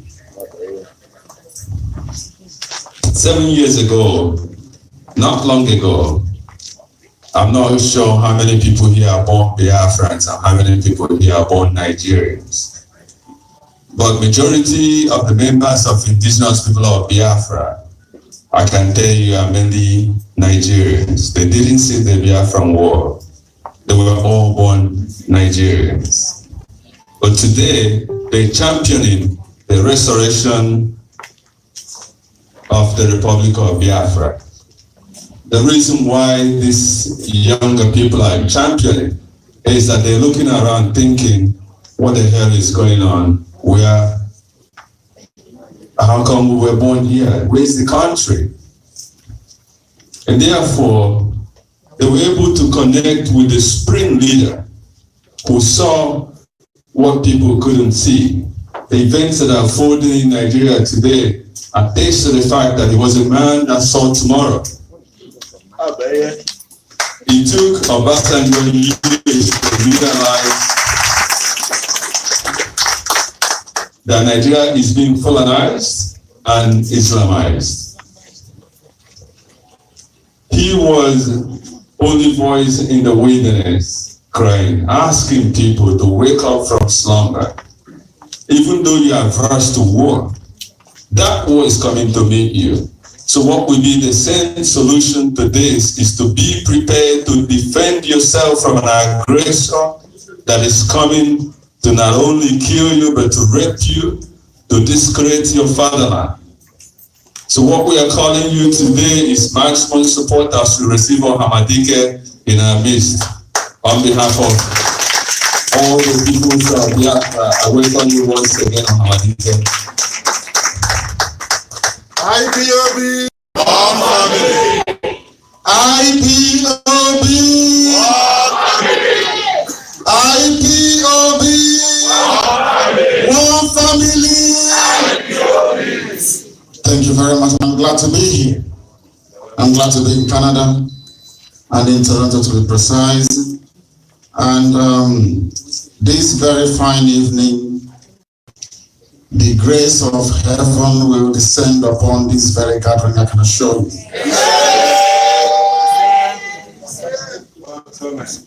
I am impressed with the turnout here. I never knew there were so many Biafrans in Canada. All I can hope for is that we will continue in this same spirit of unity, a sense of purpose and direction, to support everything that our leadership is doing here until Biafra is restored. I am sure that most of you would like to go back home to Biafra. There is only one way to accomplish that, and that route is IPOB. IPOB!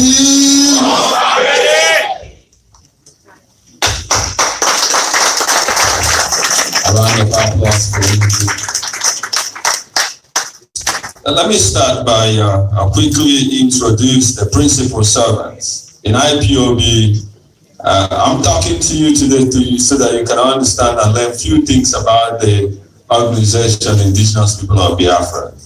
We normally address the people that lead us as chief servants because they're serving the people. Let me start to introduce to you, I'm the national coordinator of Indigenous People of Biafra. My name is Nze Okafo.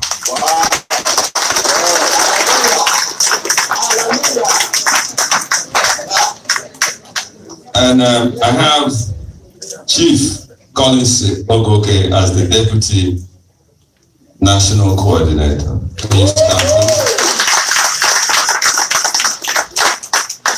And I have Princess Joy Ochiabuto as the Secretary General.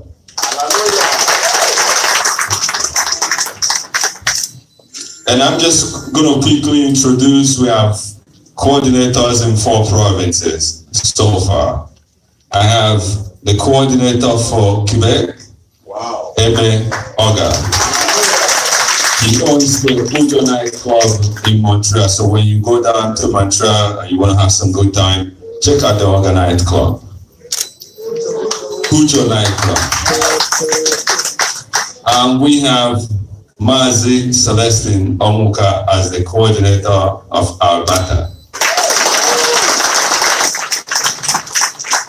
And we have Mazi Onyeka Chiwe Ndo, coordinator of Ontario. And we will try to, if you see some of the flyers we sent out for this event, or the phone numbers there so that you can contact any person directly or closest to your province. The coordinator for British Columbia wasn't able to make it to this particular event. So, but he is with us. He's linked with us online.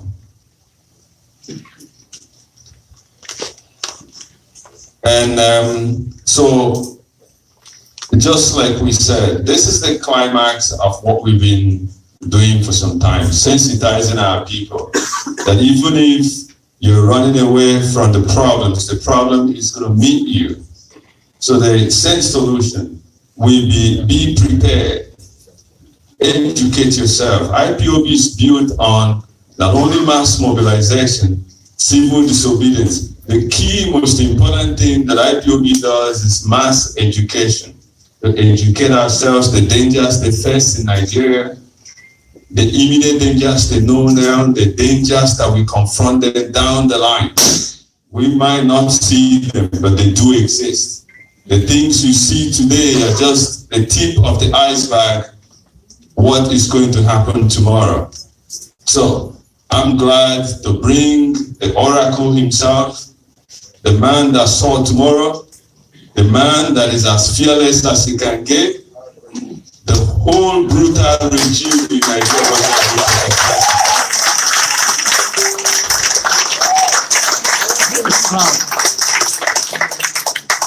So many people, they call it so many things, so many names. Half man, half spirit, or Hamadike, the supreme, the commander of the indigenous people of Biafra.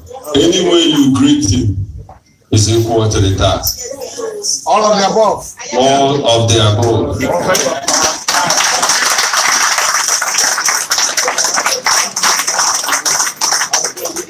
The reason why he is here today is to speak to you, so that you can see him, you can feel him, you can ask him any question you feel like asking him. No matter how difficult it is, he is going to answer those questions today. While we were driving yesterday, he looked around, he says, beautiful country, Nigeria. And he said the only way this country was built, he didn't say science, he says undisciplined.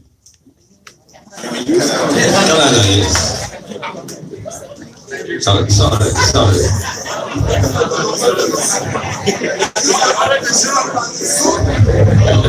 I didn't mean to say the zoo. I mean to say Canada, here where we live. He looked at it, he said, the people that built this place were able to build it because they were disciplined. And he said, for Biafra to emerge and survive and succeed, we have to be disciplined. So while we were driving in, I wanted him to come from the back door. He said, not only out of principle, but also as a prince, he will never enter a building from the side door.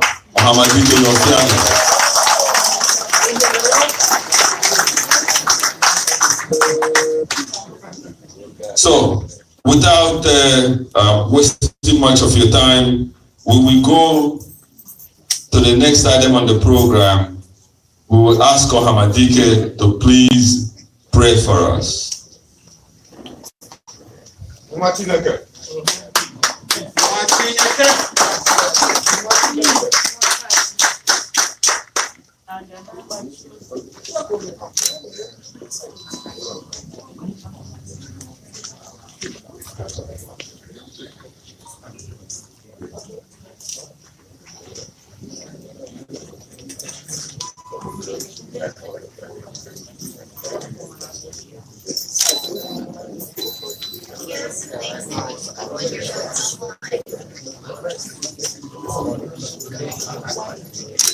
Ipob,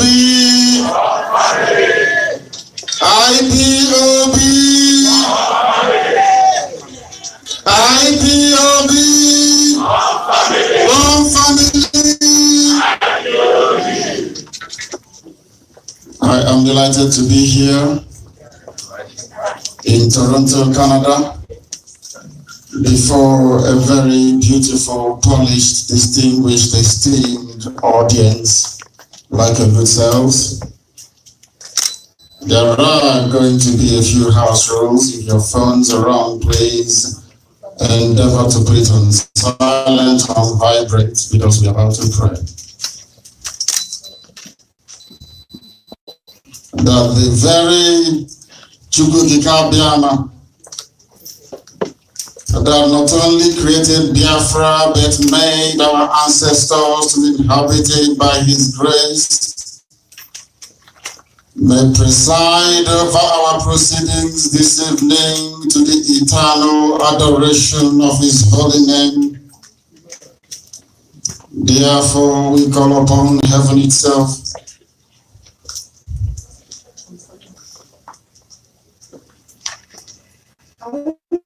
Please don't stand up.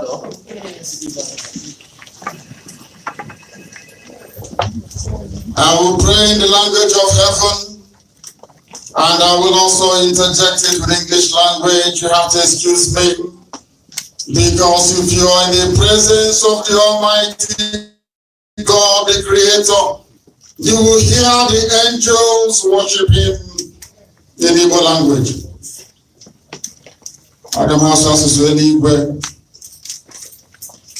Chineke nna nke pụrụ m ihe niile, Chukwu okike abịa maka onye anyị na-efe wee na-aja mma mgbe niile. Onye ọ bụ naanị ya ka ndị mmụọ ozi na-efe. Ọbụladị ndị okenye ọrụ abụọ na anọ na-atụ mkpọ ọlaedo na na-asị na-ebi nsọ Chineke na nsọ ka onye nwanyị dị. Anyị wee na-arịọ oyi ezi ebube dị ngọzi ma ruo mgbe ebighị ebi. Ka iwe bịa nọnyere ụmụ gị. Anyị onwe anyị bụ ndị nọ n'ime ahụhụ wee nọrọ n'ime ọkpọrọ. Awụsa Fulani wee jide anyị wee na-ememina anyị. Ọbụladị Britain ọbụla ihe ọbụla anyị mere ha wee buru ọchịchịrị wee bata n'ime ndụ anyị. Anyị wee na-arịọ oyi Chineke nna nke igwe ka ihe iwe bata n'ime ndụ anyị n'ụbọchị nke taa.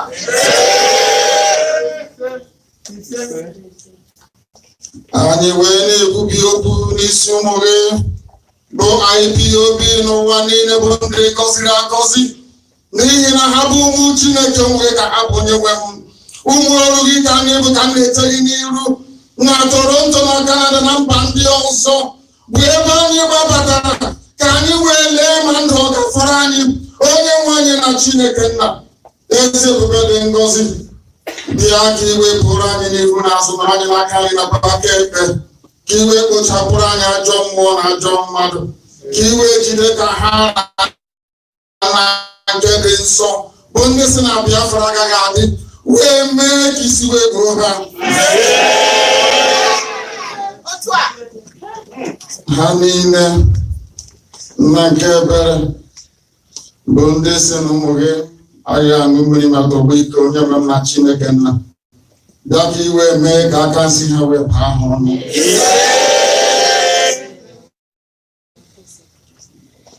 Onwe ebumnobi bụ n'obi onye ime eluigwe mgbe i siri ozi wee gwa ndị Igbo na ha ga-abata n'ime Afrịka na ihe ị ga-apụtarịrị na o nweghị ihe ọbụla mmadụ dị nnukwu ime gbasara ya, n'ihi na ọ bụ ibu Chineke nna.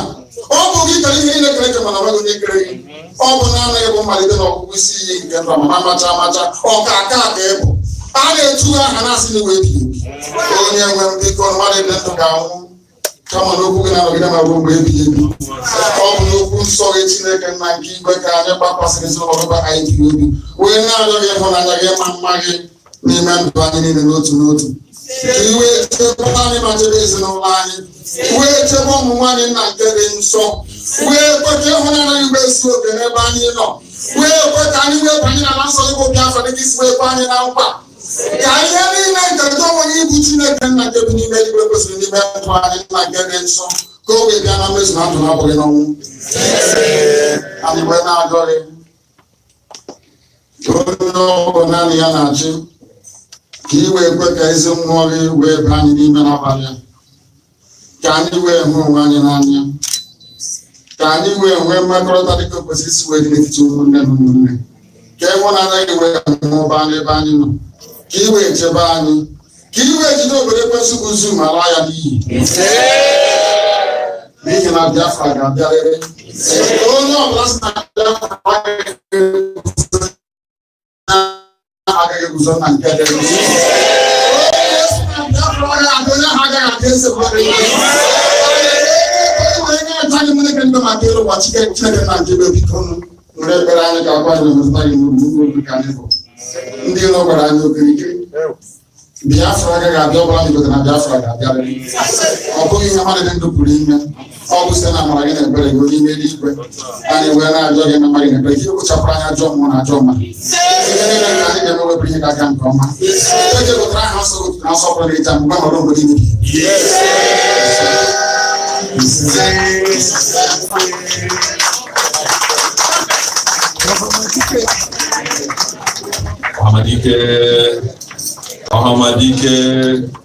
Ọhamadike a prophet of our time.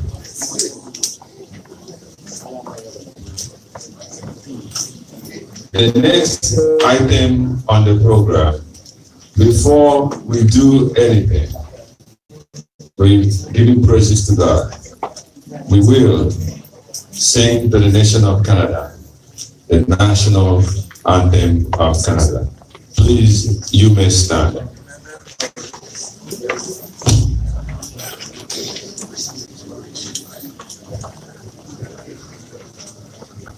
Okay, let's go with the Biafran anthem before we go Canada.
Please keep standing.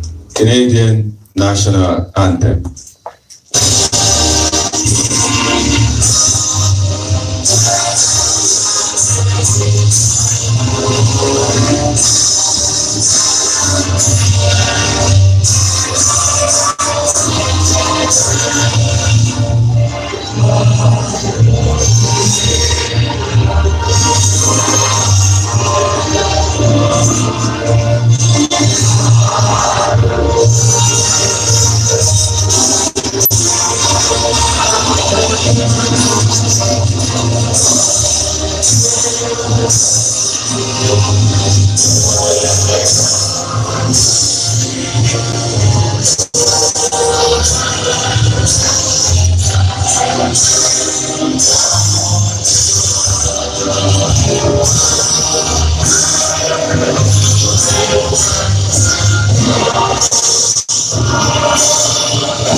Thank you. You may be seated.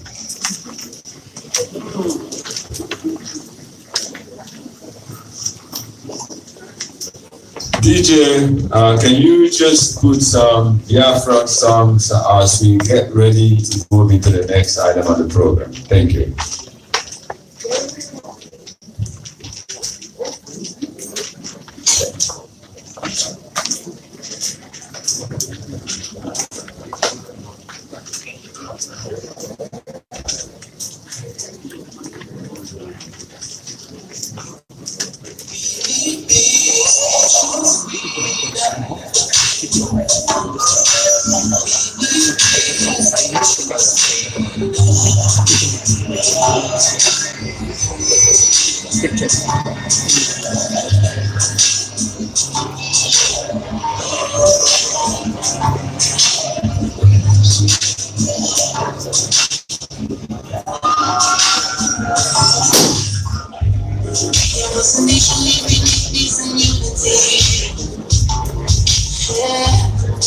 There are people with love and harmony. Oh, it's all greatness, right through His purity. We are not a people. I give the heritage to rise and receive. Oh, see, a nation from we are see which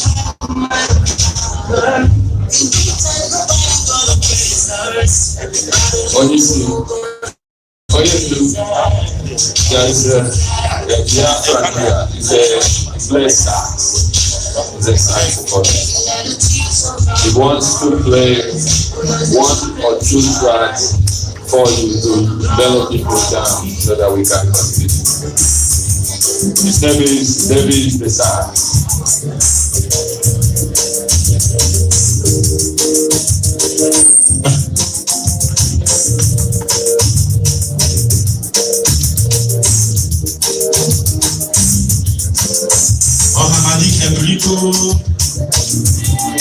Ote golfu esi na kwa wala Chineke banyere ndaka na mma akọni gị ebe ma bụ sọsọ akọsọ Biafra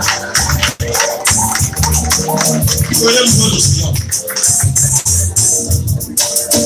Chukwu Biafra toro na yo Chukwu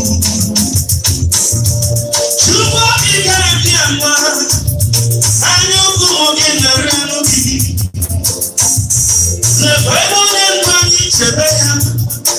Nnamdi Kanu ọdịwọrọ ọdịwa okirikiri ka a na-agbado ka ose adịghara ihe a na-eme na nkịtị abụ agụrụ betụrụ okpokoro ọnwa ihe onye oge mebi Nnamdi nwa amadi Nnamdi Kanu Nnamdi Prince anyị ijere mma tupu gozie ndị ogologo ụzọ ọnwa ihe ga-eme ị nara ihe nnukwu enyemaka is in your front enyere afọ jụọ na silva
Nnamdi Kanu.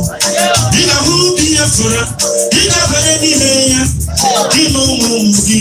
Omi kaka ye umugi, oya kari umugi numa, ina lobe kuno moya, ina yile. Oya lekunde kwa moya, oya beroto, oya lekunde kwa moya, oya beroto, oya lekunde kwa moya. Nasu.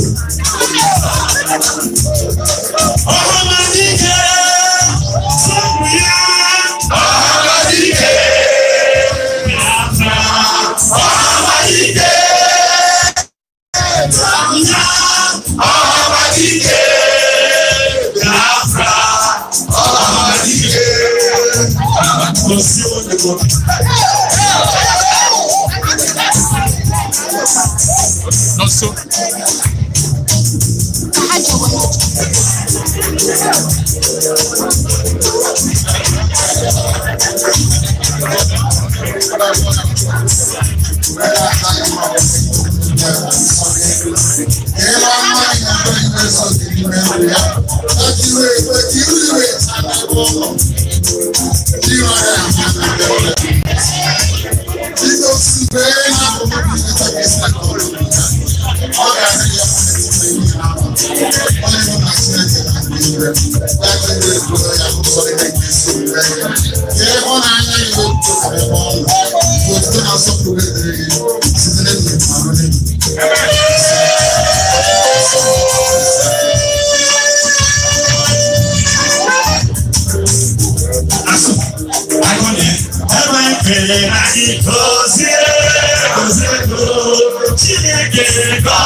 All hail Biafra.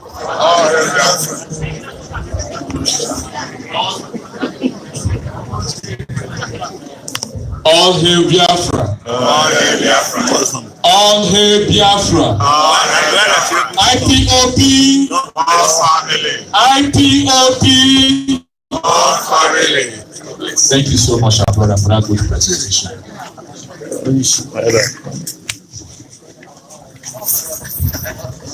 Please, before we continue, just got a message that somebody whose plate number is BEXV225. It's a Honda car. You are blocking someone that is not part of this program, and the lady wants to leave. I wouldn't want you to come out the car, throwing down and you miss your car. Please, if your car is blocking someone across the street, BEXV225.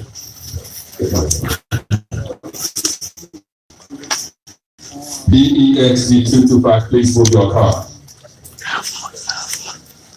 The next item on the program is presentation of kola. In our culture,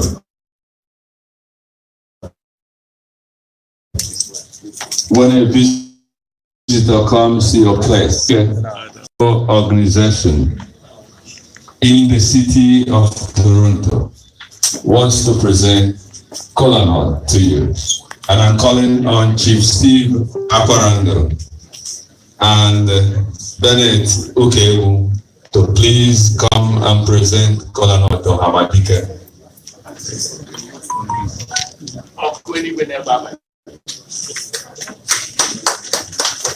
A round of applause for them.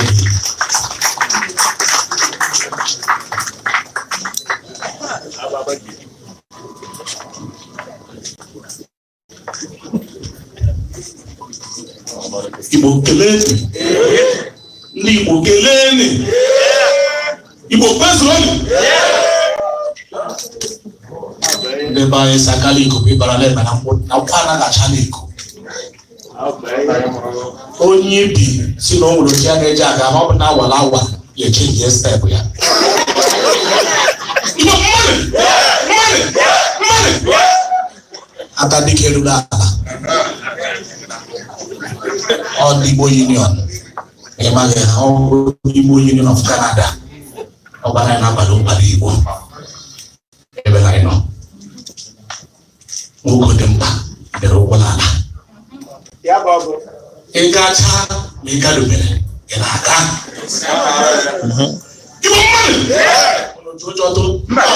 It's never came. Who will you give me a big wojo?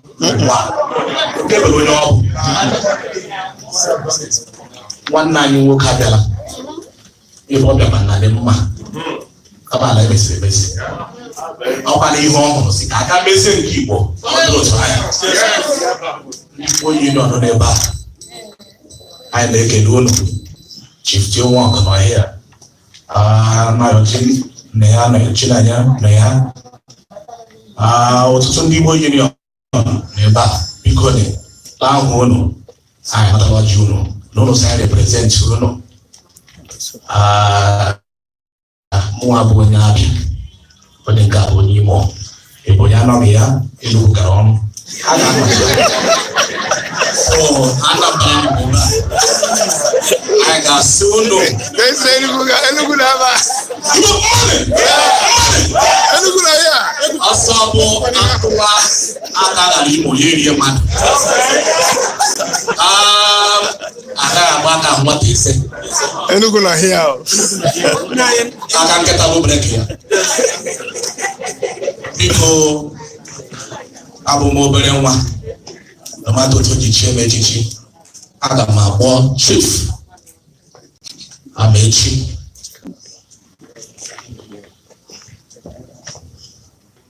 Aga m akpọ Chief Amechi, ọ bụ onye na-eke Igbo Union, one of our elders.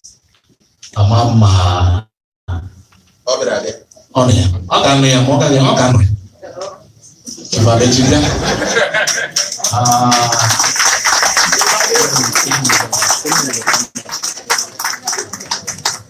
Chifengo, I'm a member.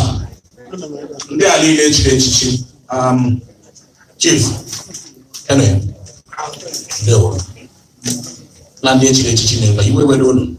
And if I met you, I told you, what you can do, Hamadiki. Oh, no, what Hamadika, I want more. What did you or did you lamba?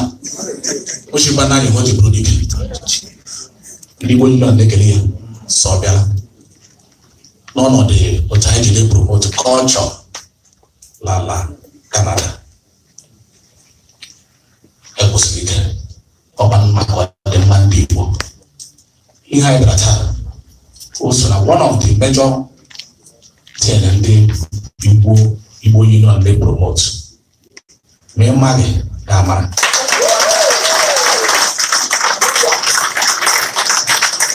People union be speaking. La Biafra Gade. Adogade. Chief, you're welcome. Ibojana.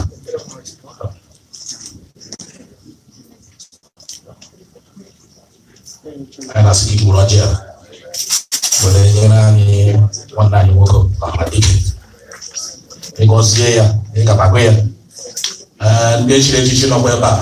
Chivego. Da man there. You got no, no, but I'm not doing it. Go, Consobella, I don't back. Chief of Coroneva.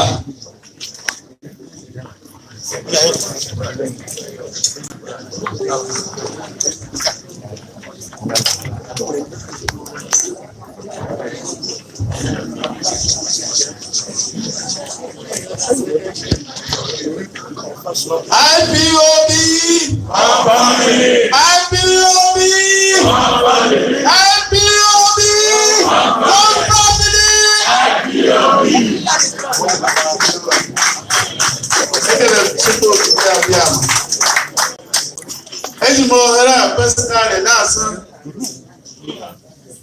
Nnamdi Kanu.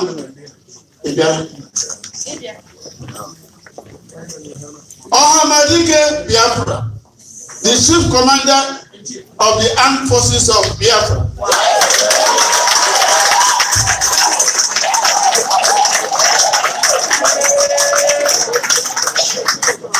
I need to learn on Canada and I say, oh, Chineke wepụtara nwa, ọ bụ nwata, ọ bụghị oke. Ọ ga-aka.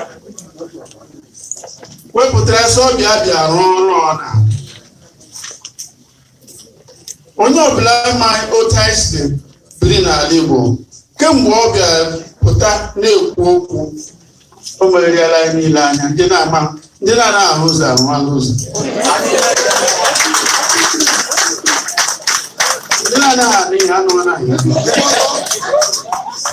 So thank you very much for your education, for your dedication, for your commitment, for what you have given.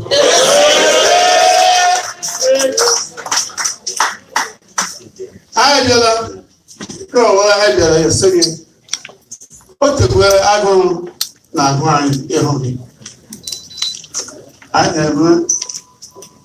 Igbo Union is strong. I'm glad you star. I'm going to do. Now, every we have just I will tell you team of coffee.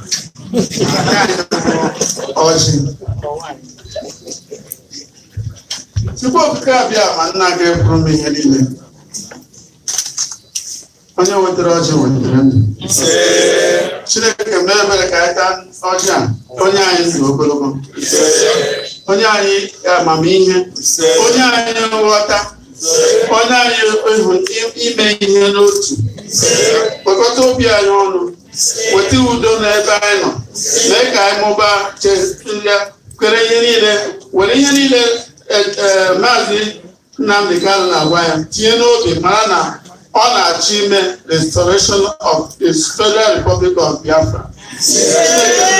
Na-edu n'ụzọ niile, ekwela ọgwụ ugbu a, ekwela ihe ọbụla n'anyị, anyị niile takwana ọjị a ka anyị tata ndụ chọta ọganihu na ihe niile dị na n'aha Chukwu okike abịa ma onye nwe anyị.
Gomezo ihe o gwara anyị na ngwa si n'aka gị bụ ọhamadike n'Igbo. Anyị bụ ụfọdụ bụ ndị amụrụ oge ọgụ dị gịnwa bụ onye amụbeghị ọgụ wee bụrụ onye nọ n'isi. Ọ ka Chineke si eme ihe. Anyị na-esi onye nwe anyị eke bịa ata ọchị. Onye bịa ata ọchị. Afọ bịa ata ọchị. Ọ bịa ata ọchị. Aka na n'oge n'agha ọya bụ ndị Igbo ọya ka anyị bụ anyị wee na-asị Chineke mere anyị ebere n'aka gị. Ịma na ọgụ ị na-anọ abụ obere ọgụ ị na-anọkwu ndị ọcha niile ọgụ ị na-adịsọ ọgụ ị na-adịsọ ọgụ eso mgbọbụrụ ị na-adịsọ ọgụ ọ ndị a bụ ndị na-eri anyị anyị na-arịọ onye nwe anyị ka onye gị ike maka ihe a abụrụkwa obere ike ihe a abụrụkwa ihe eji ọba ọkpọkọ na ihe na ihe a aga ọ bụrụ na ọ bụrụ na Chineke anyị wee na-asị na anyị nọbụ ndị nke ugboro ahụ ole anya biko jisi ike ọ ga-adị mma ụjọ atụna gị nwe na-ekwe oge ọbụla na-asị ụjọ atụna mmadụ n'ime ya ọ bụrụ ike gị ka ị ga-ekwu okwu a biko jisi ike Chukwu ga-agba gị ndụ gwa anyị bụ ụmụ Igbo ndụ gwa ndị ọzọ niile ndụ gwa ndị ụwa aka nwee ịnọbikọrọ ndị ụlọ ndị ga n'obi Canada ọkwọ ndị ahụ ndị a bụ ndị nwe obodo anyị hapụrụ anyị obodo the elders of the community here biko bịanụ ka unu kwee n'aka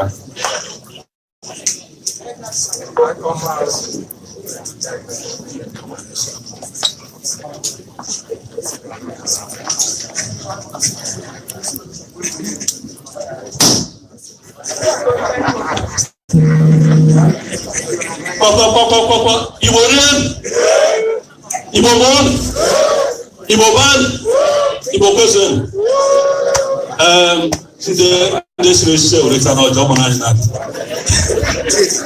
so I'm going to say this Nadia President Nadia because now we're just sources of people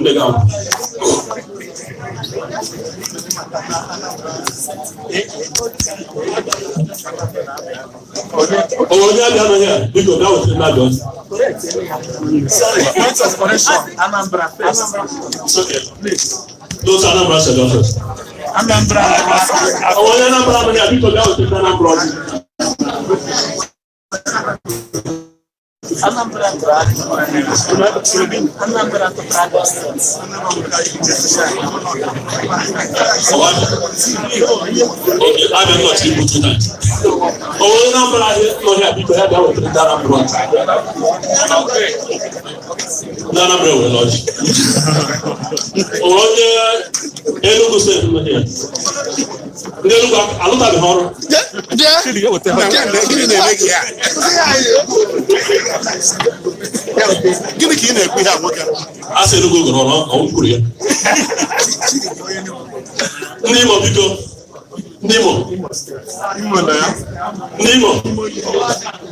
I got to hear just a little. Actually, an elderly person for me.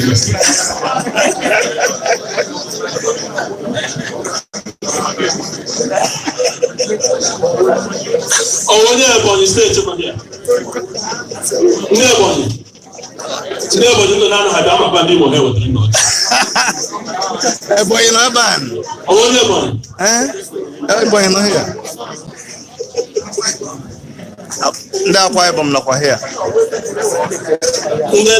Delta here. Delta State.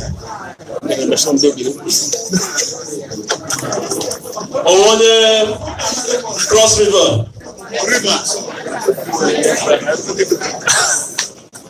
Cross River. Yes. Cross River. Never.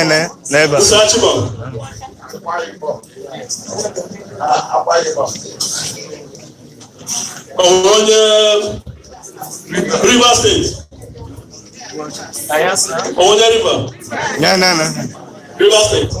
River State. Bayelsa State. Bayelsa man. So, Biafra.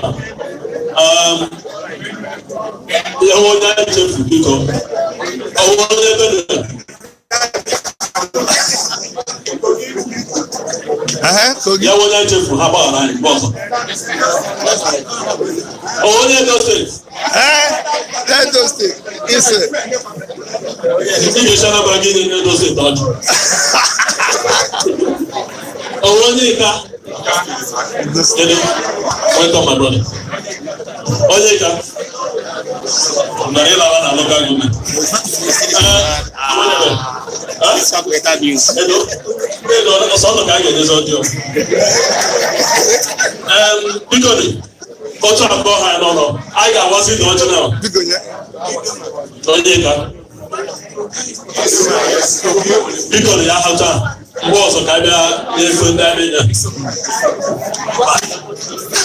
Please,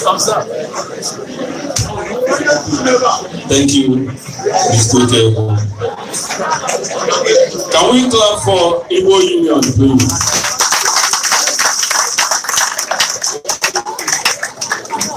And some people were saying we speak too much Igbo in our language, in our culture. The Kola do not understand English.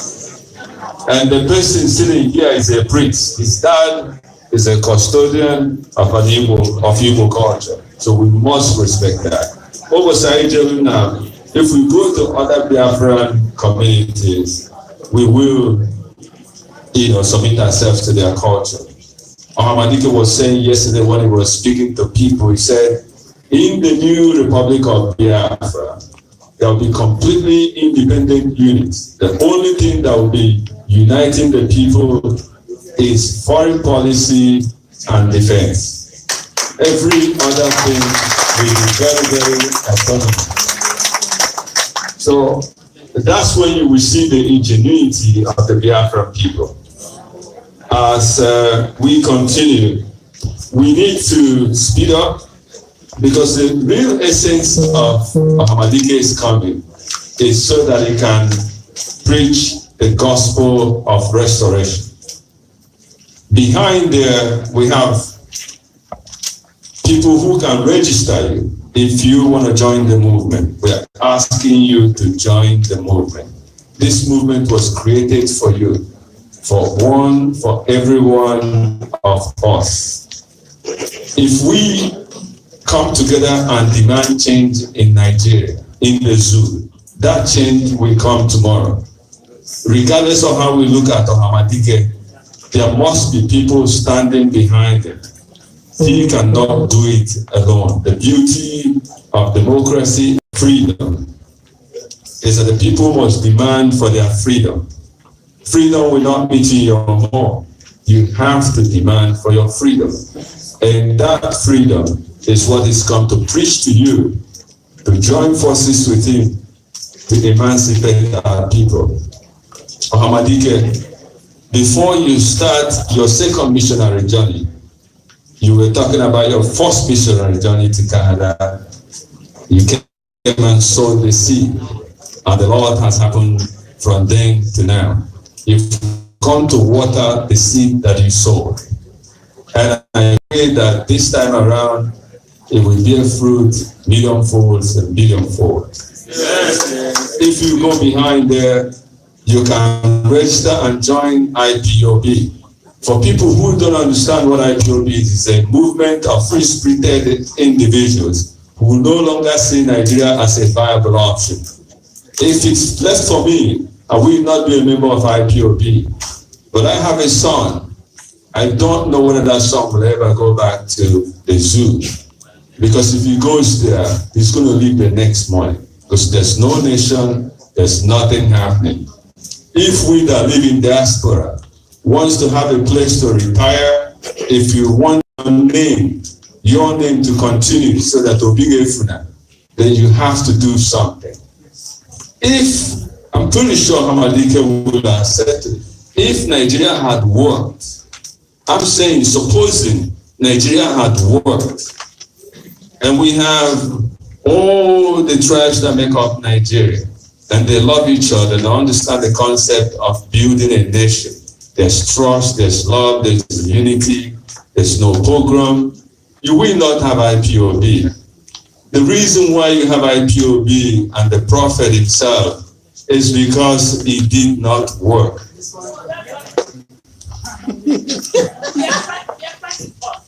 That's our history. Yeah. Can you clap for her?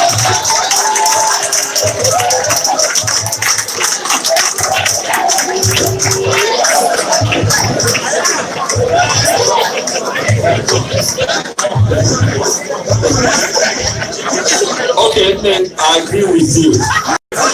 I agree with you. There are also people who join the struggle out of hopelessness. Out of hopelessness. When you wake up every morning and you're weighed down by problem and there's nothing that's happening, and you look towards the future and it's called hopelessness. And you cannot live in hopelessness. So we brought the message of hope. We have suya there. It's sold $5 one suya. And let me tell you something. The $20 you paid coming in here, or the suya, or the jersey, or the t-shirt you purchased, if you don't know, we IPOB under the leadership of Hamadike spent millions and millions of naira to treat people that are injured during mass protests, people who are locked up for your freedom, our offices. When the zoo locks people up, from the day they get in there, their rent need to be paid, their children's school fees need to be paid. If I don't tell you, you will not understand. That's true. So the money you're giving us today is blessed money, because it goes to the root of the families of the people that are sacrificing for the restoration of Biafra.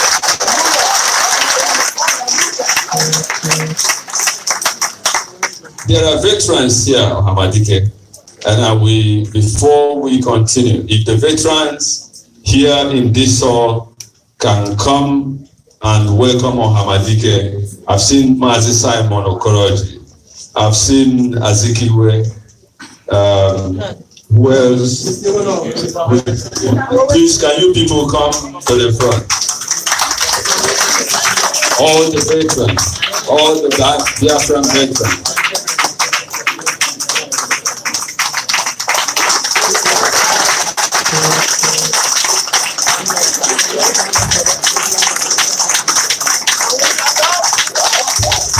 Can you please stand up?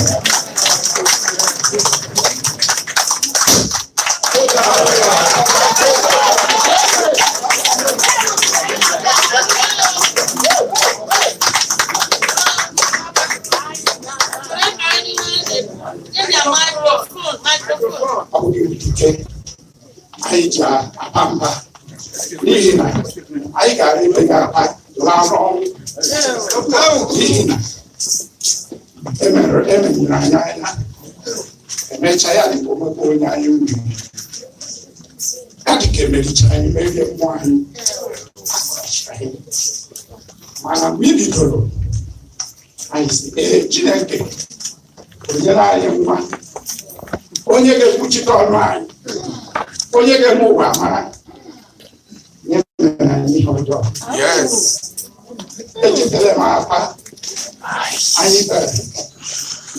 Beach. We actually bomb twice, dry bomb for 24 hours. Non-stop. I have a Ghana to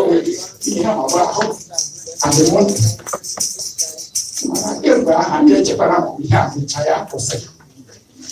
And then I continue. And I say, yeah, I don't want that. No more never again.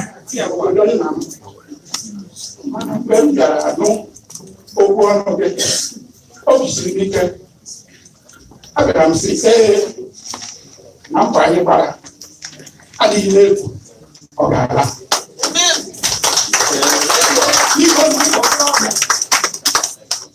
Ndé no lu wa. Awo eni me okay ni mo ke. Eyi no je. Mo ka. Unu le ko ngandu nu ka don ya Kanu. Ndi Roman people that you do this it's a joro do wado maka okoko ai jondo unu bia ba buru kai kwado maka do uso le shaba do one more you wetere gi nyegi ndiwo Echapani. Sebuna alaje ugwe. Alaje kadike.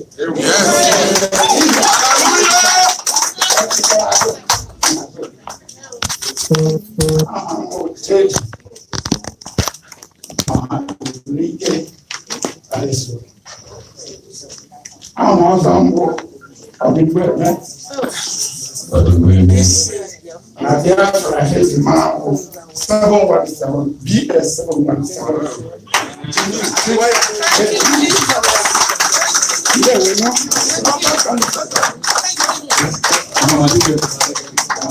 Can you come out, please, and take a picture with us? Yes. Please.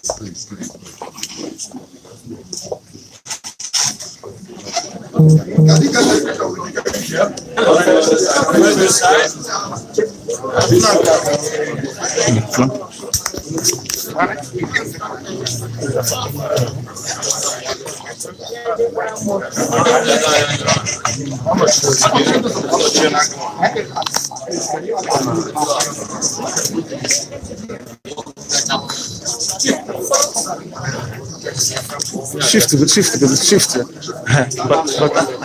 But then.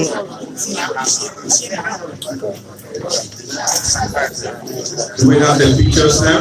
Yeah. Thank you. You may see them. Okay. Please,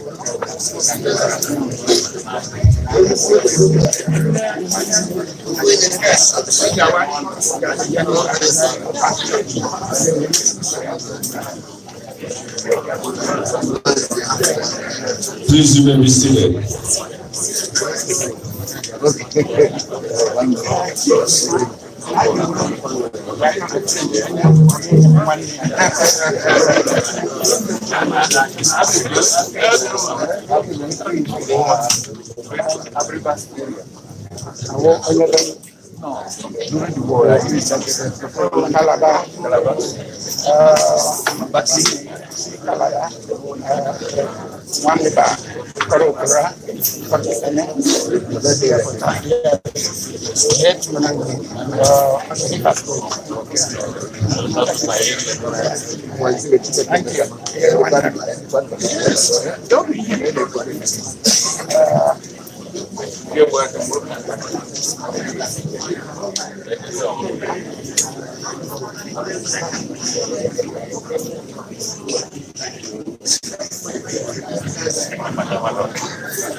Please, the next item on the program is the reason why we are here. It is time for the message of restoration.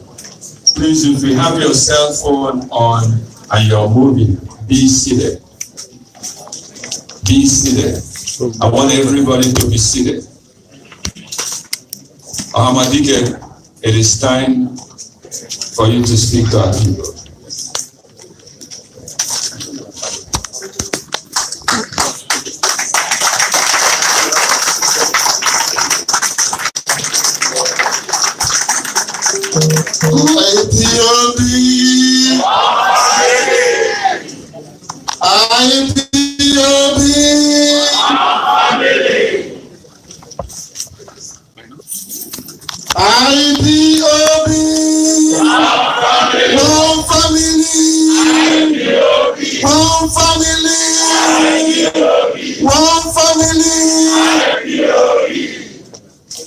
I am very happy to be in Canada today.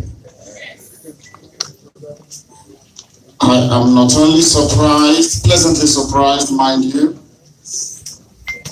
I am overwhelmed by the warmth that I have felt since I have been here, the generosity, the camaraderie, the togetherness, the sense of purpose and of direction. The whole world is watching this, by the way. If anybody had any doubt before today about the preparedness of our people in Canada to support the restoration of Biafra, I can assure you that those plans have been put to bed.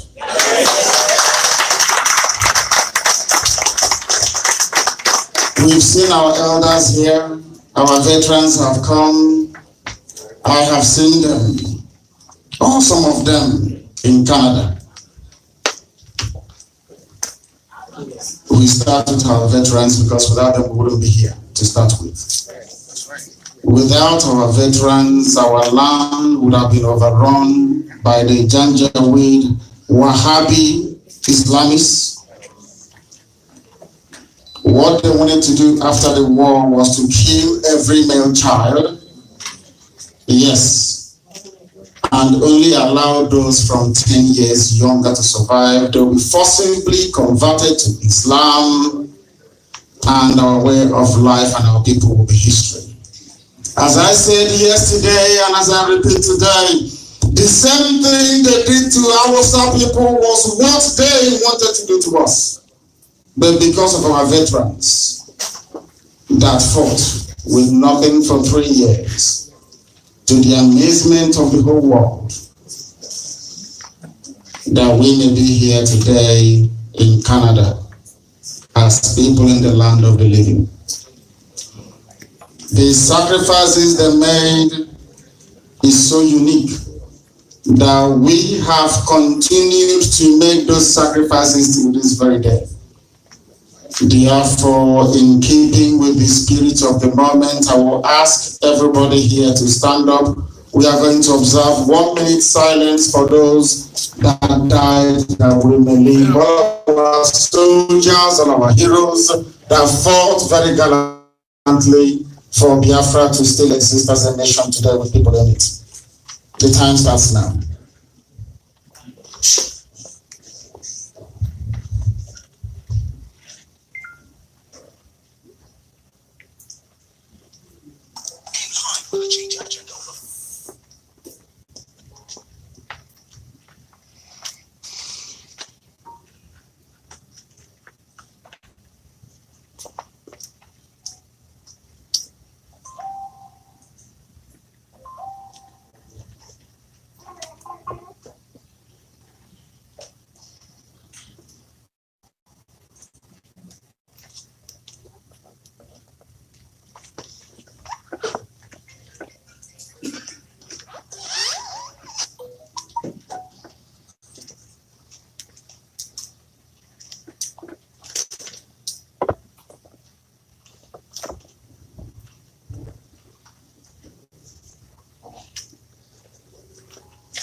Ipob!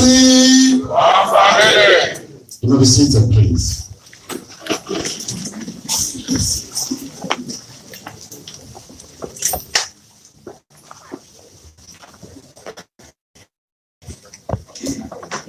We have come that we may preach this very gospel.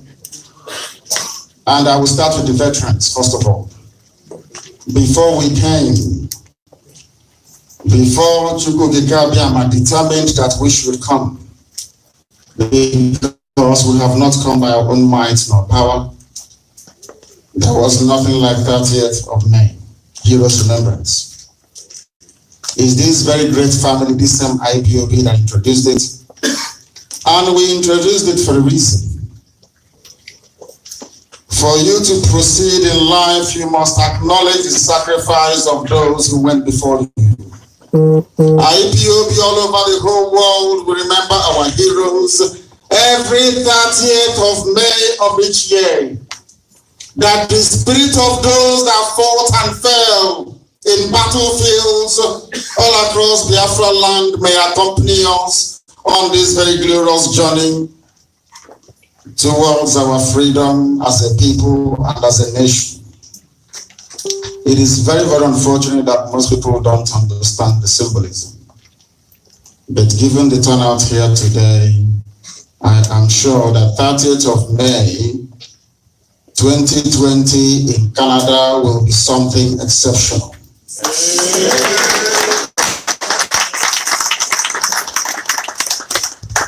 I have not come to make you happy. I've brought you very bad news.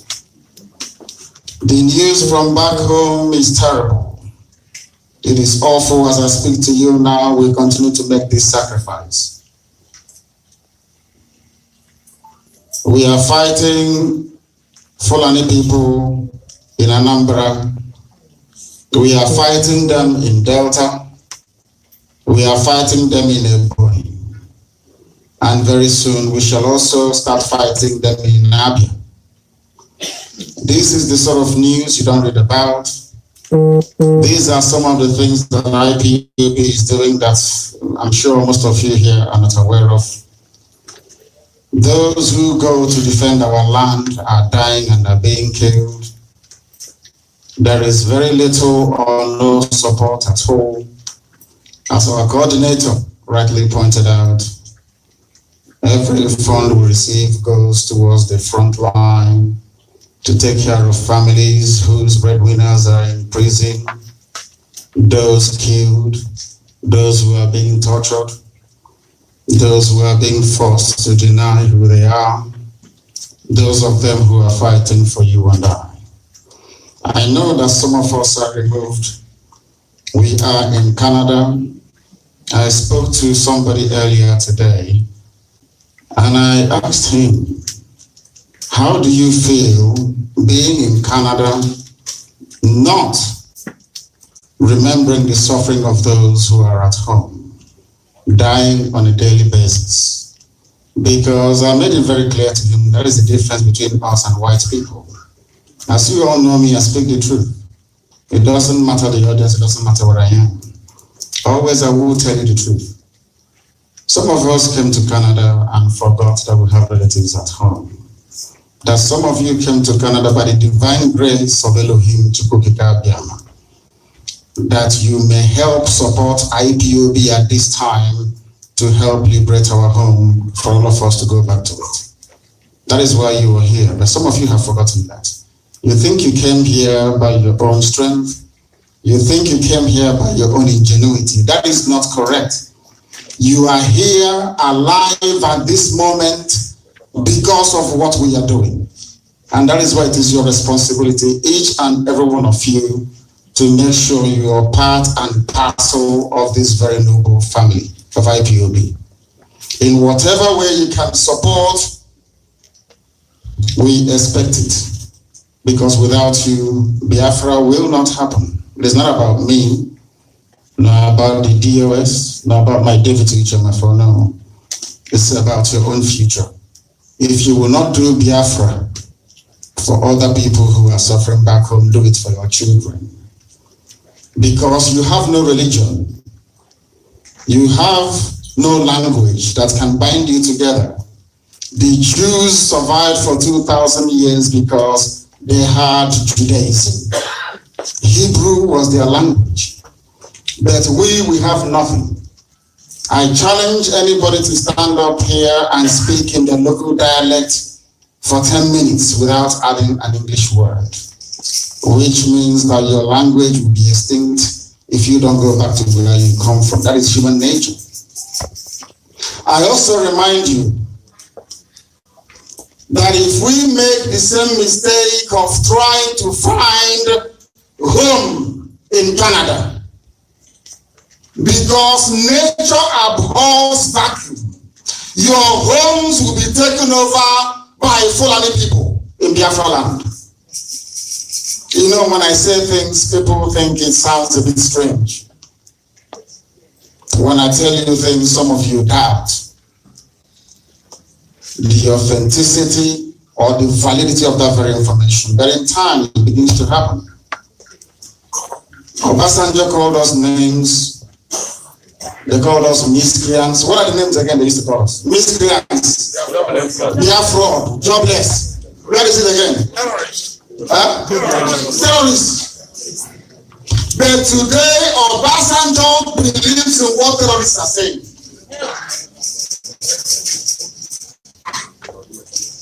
Danjuma believes in what terrorists are saying. What this noble IPOB family saw many years back, only now are they beginning to see it. That tells them that we are visionaries. That tells them that we have come here to do the work of heaven. And that is why Biafra will come.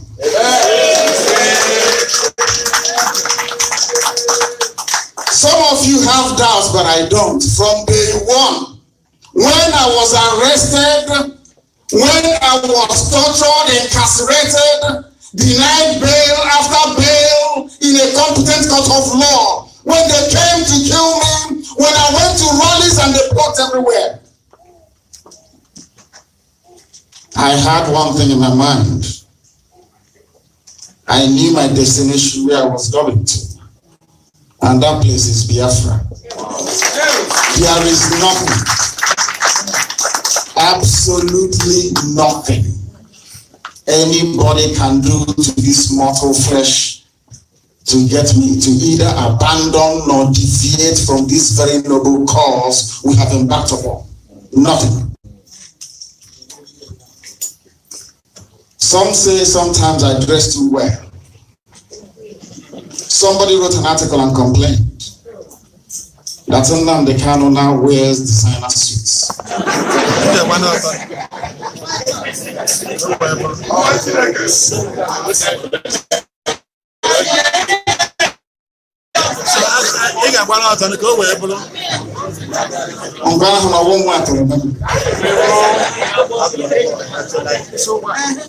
And I said to the fool that everything you see me wear is given to me by IPOB family members.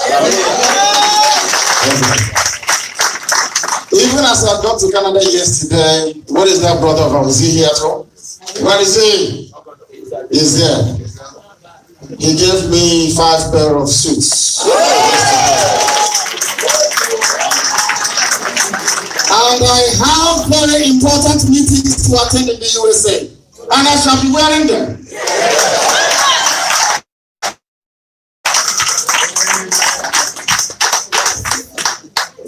When we started, in those days as a student in London, when we used to attend Ipob meetings and all the rest of it, they used to say to us, you don't love yourselves. You can never agree to be one. And I said to them that you don't know these people as well as I know them. Our people love only one thing in their life. Source of union, only one, not 2, not 3, not 4, not 5, but only one. The truth, one simple thing only. One. And they will watch you for years. They will watch you for years. Not only are you truthful, are you consistently truthful? Once you do it, they will die for you as they did for me. 28 fair. They said instead of me to die, that they would die. 28 men failed to make sure that I'm alive. And I asked them, why can't we stay here together? They said, if you don't leave this very place, if they kill you here, Ipob will be dead, Biafra will be dead for the next 100 years. Yes. And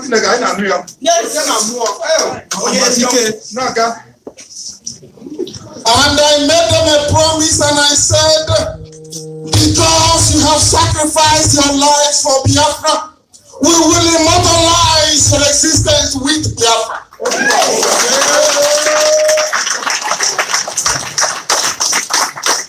And they will be known as immortals. Because of their sacrifice, Biafra will come.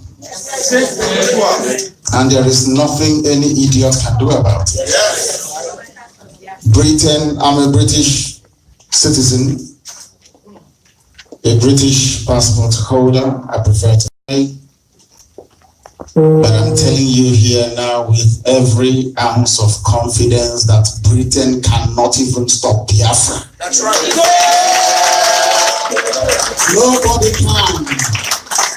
The only thing that can stop Biafra is your fear.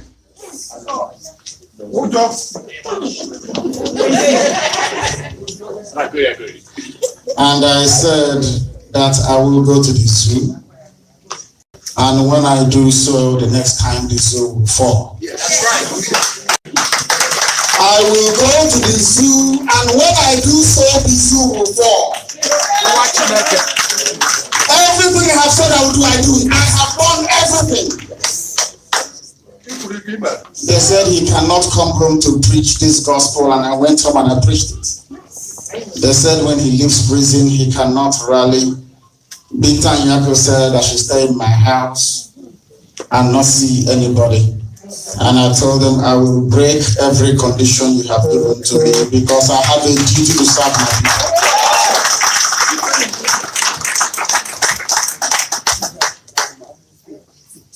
It took them nearly 7 years to concede that the zoo is finished. It will take them another 3.5 years, I said. Write it on a piece of paper for them to acknowledge that the idiot you're seeing in Asorok is Jubril Aminu al-Sudani. The day it will happen, I will go on Radio Biafra and I will tell all of you, remember what I told you in Canada.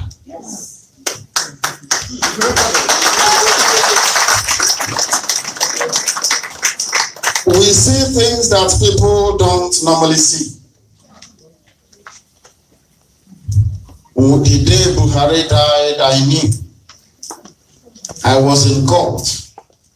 He was watching me via a secure line on AIT, which is one of the reasons why I don't like that very channel anymore. and we showed him a verse in the Torah. Because I was praying, if you doubt me, ask anybody that serves in the DOS. I told them what to do from prison. Get up, one such naked. Bring it. I said to them that Elohim has sent me a message that Buhari will die for daring to arrest me. Elohim said I should go to my Torah and ask Biafrans to come to Abuja High Court with Exodus chapter 20 written boldly on a white banner. What I'm telling you now will be verified in the next 3.5 years, when Aisha must have been fed up of all the nonsense, and she will ask for the husband's body to be returned to her. As she's doing now, but none of you, or some knows anyway. She's been giving you the hint all this while that Buhari is dead. I'll prove it to you now. Upon the word of Elohim, they came to the court and they raised the banner. Pharaoh let my people go, Exodus 20. Buhari fell down and was rushed to a hospital in England. They stopped over in Morocco. Till today, they're still wondering how I knew they stopped in Morocco, but I know. They took a life support machine in Morocco. By the time they got to London, Buhari was brain dead. Then they started the Migmaro, the trickery. Because every colorful animal, whoever steps foot in the exalted office, be the Prime Minister or the President of Nigeria, is either they are killed in office, they die in office, or they are removed via a coup. When that assertion was made, listen very carefully. The Fulanis now decided that come hell or high water, that Buhari or anything bearing the name Buhari must remain in office for 8 years. So when Buhari died, they started shopping for a replacement. And they got this man from Sudan. They trained him. They started the process of confusing all of you with a bit of Photoshop, with the Archbishop of Canterbury, with this pastor, with that pastor, testing people to see if they will accept him. And the makeup artist was working overtime. After a while, knowing that we are black people, of which I make no apologies for, because sometimes we lack critical thinking, myself included. They convinced each and every one of you that that very young man, shorter than Buhari, cannot speak Fulani language, which is Fufuda. Hello. Younger than Buhari, enjoying the money that comes from Biafra land via oil and gas. And maybe the other Aisha as well. I don't know, don't ask me. And all of you bought it. Yoruba newspapers kept publishing that this is Buhari, because they have their eye on 2023 for Tinubu, Yoruba man to become the president. But as I told Yoruba people on Radio Biafra, and I repeat today, Yoruba land, when I speak, right, some of you. Are you recording it? Yoruba land will be taken over by Fulani people unless they change their ways. Unless they support the breakup of the zoo called Nigeria, Fulanis will take them over. Some of you will remember when I told you that Britain will suffer. Did I say it or not? Yes. Islam will overrun them. Did I say Islam will overrun them? Yes. Did I say it? Yes. The day I said it, which one of us was shaking, asking me who asked you to say this one again now. And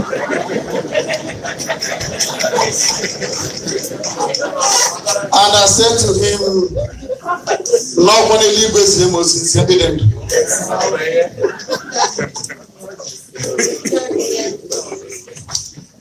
And today, Britain is being overrun by Islam. Today, Britain is being torn apart because, as I speak to you, Scotland has tabled the second bill asking for a referendum to break away from the United Kingdom. Even the EU is saying that they will make life difficult for Britain. Do you know the funniest thing? I have told the British government, it sounds a bit funny to you, but your problem is Biafra. As long as you remain in Biafra, directing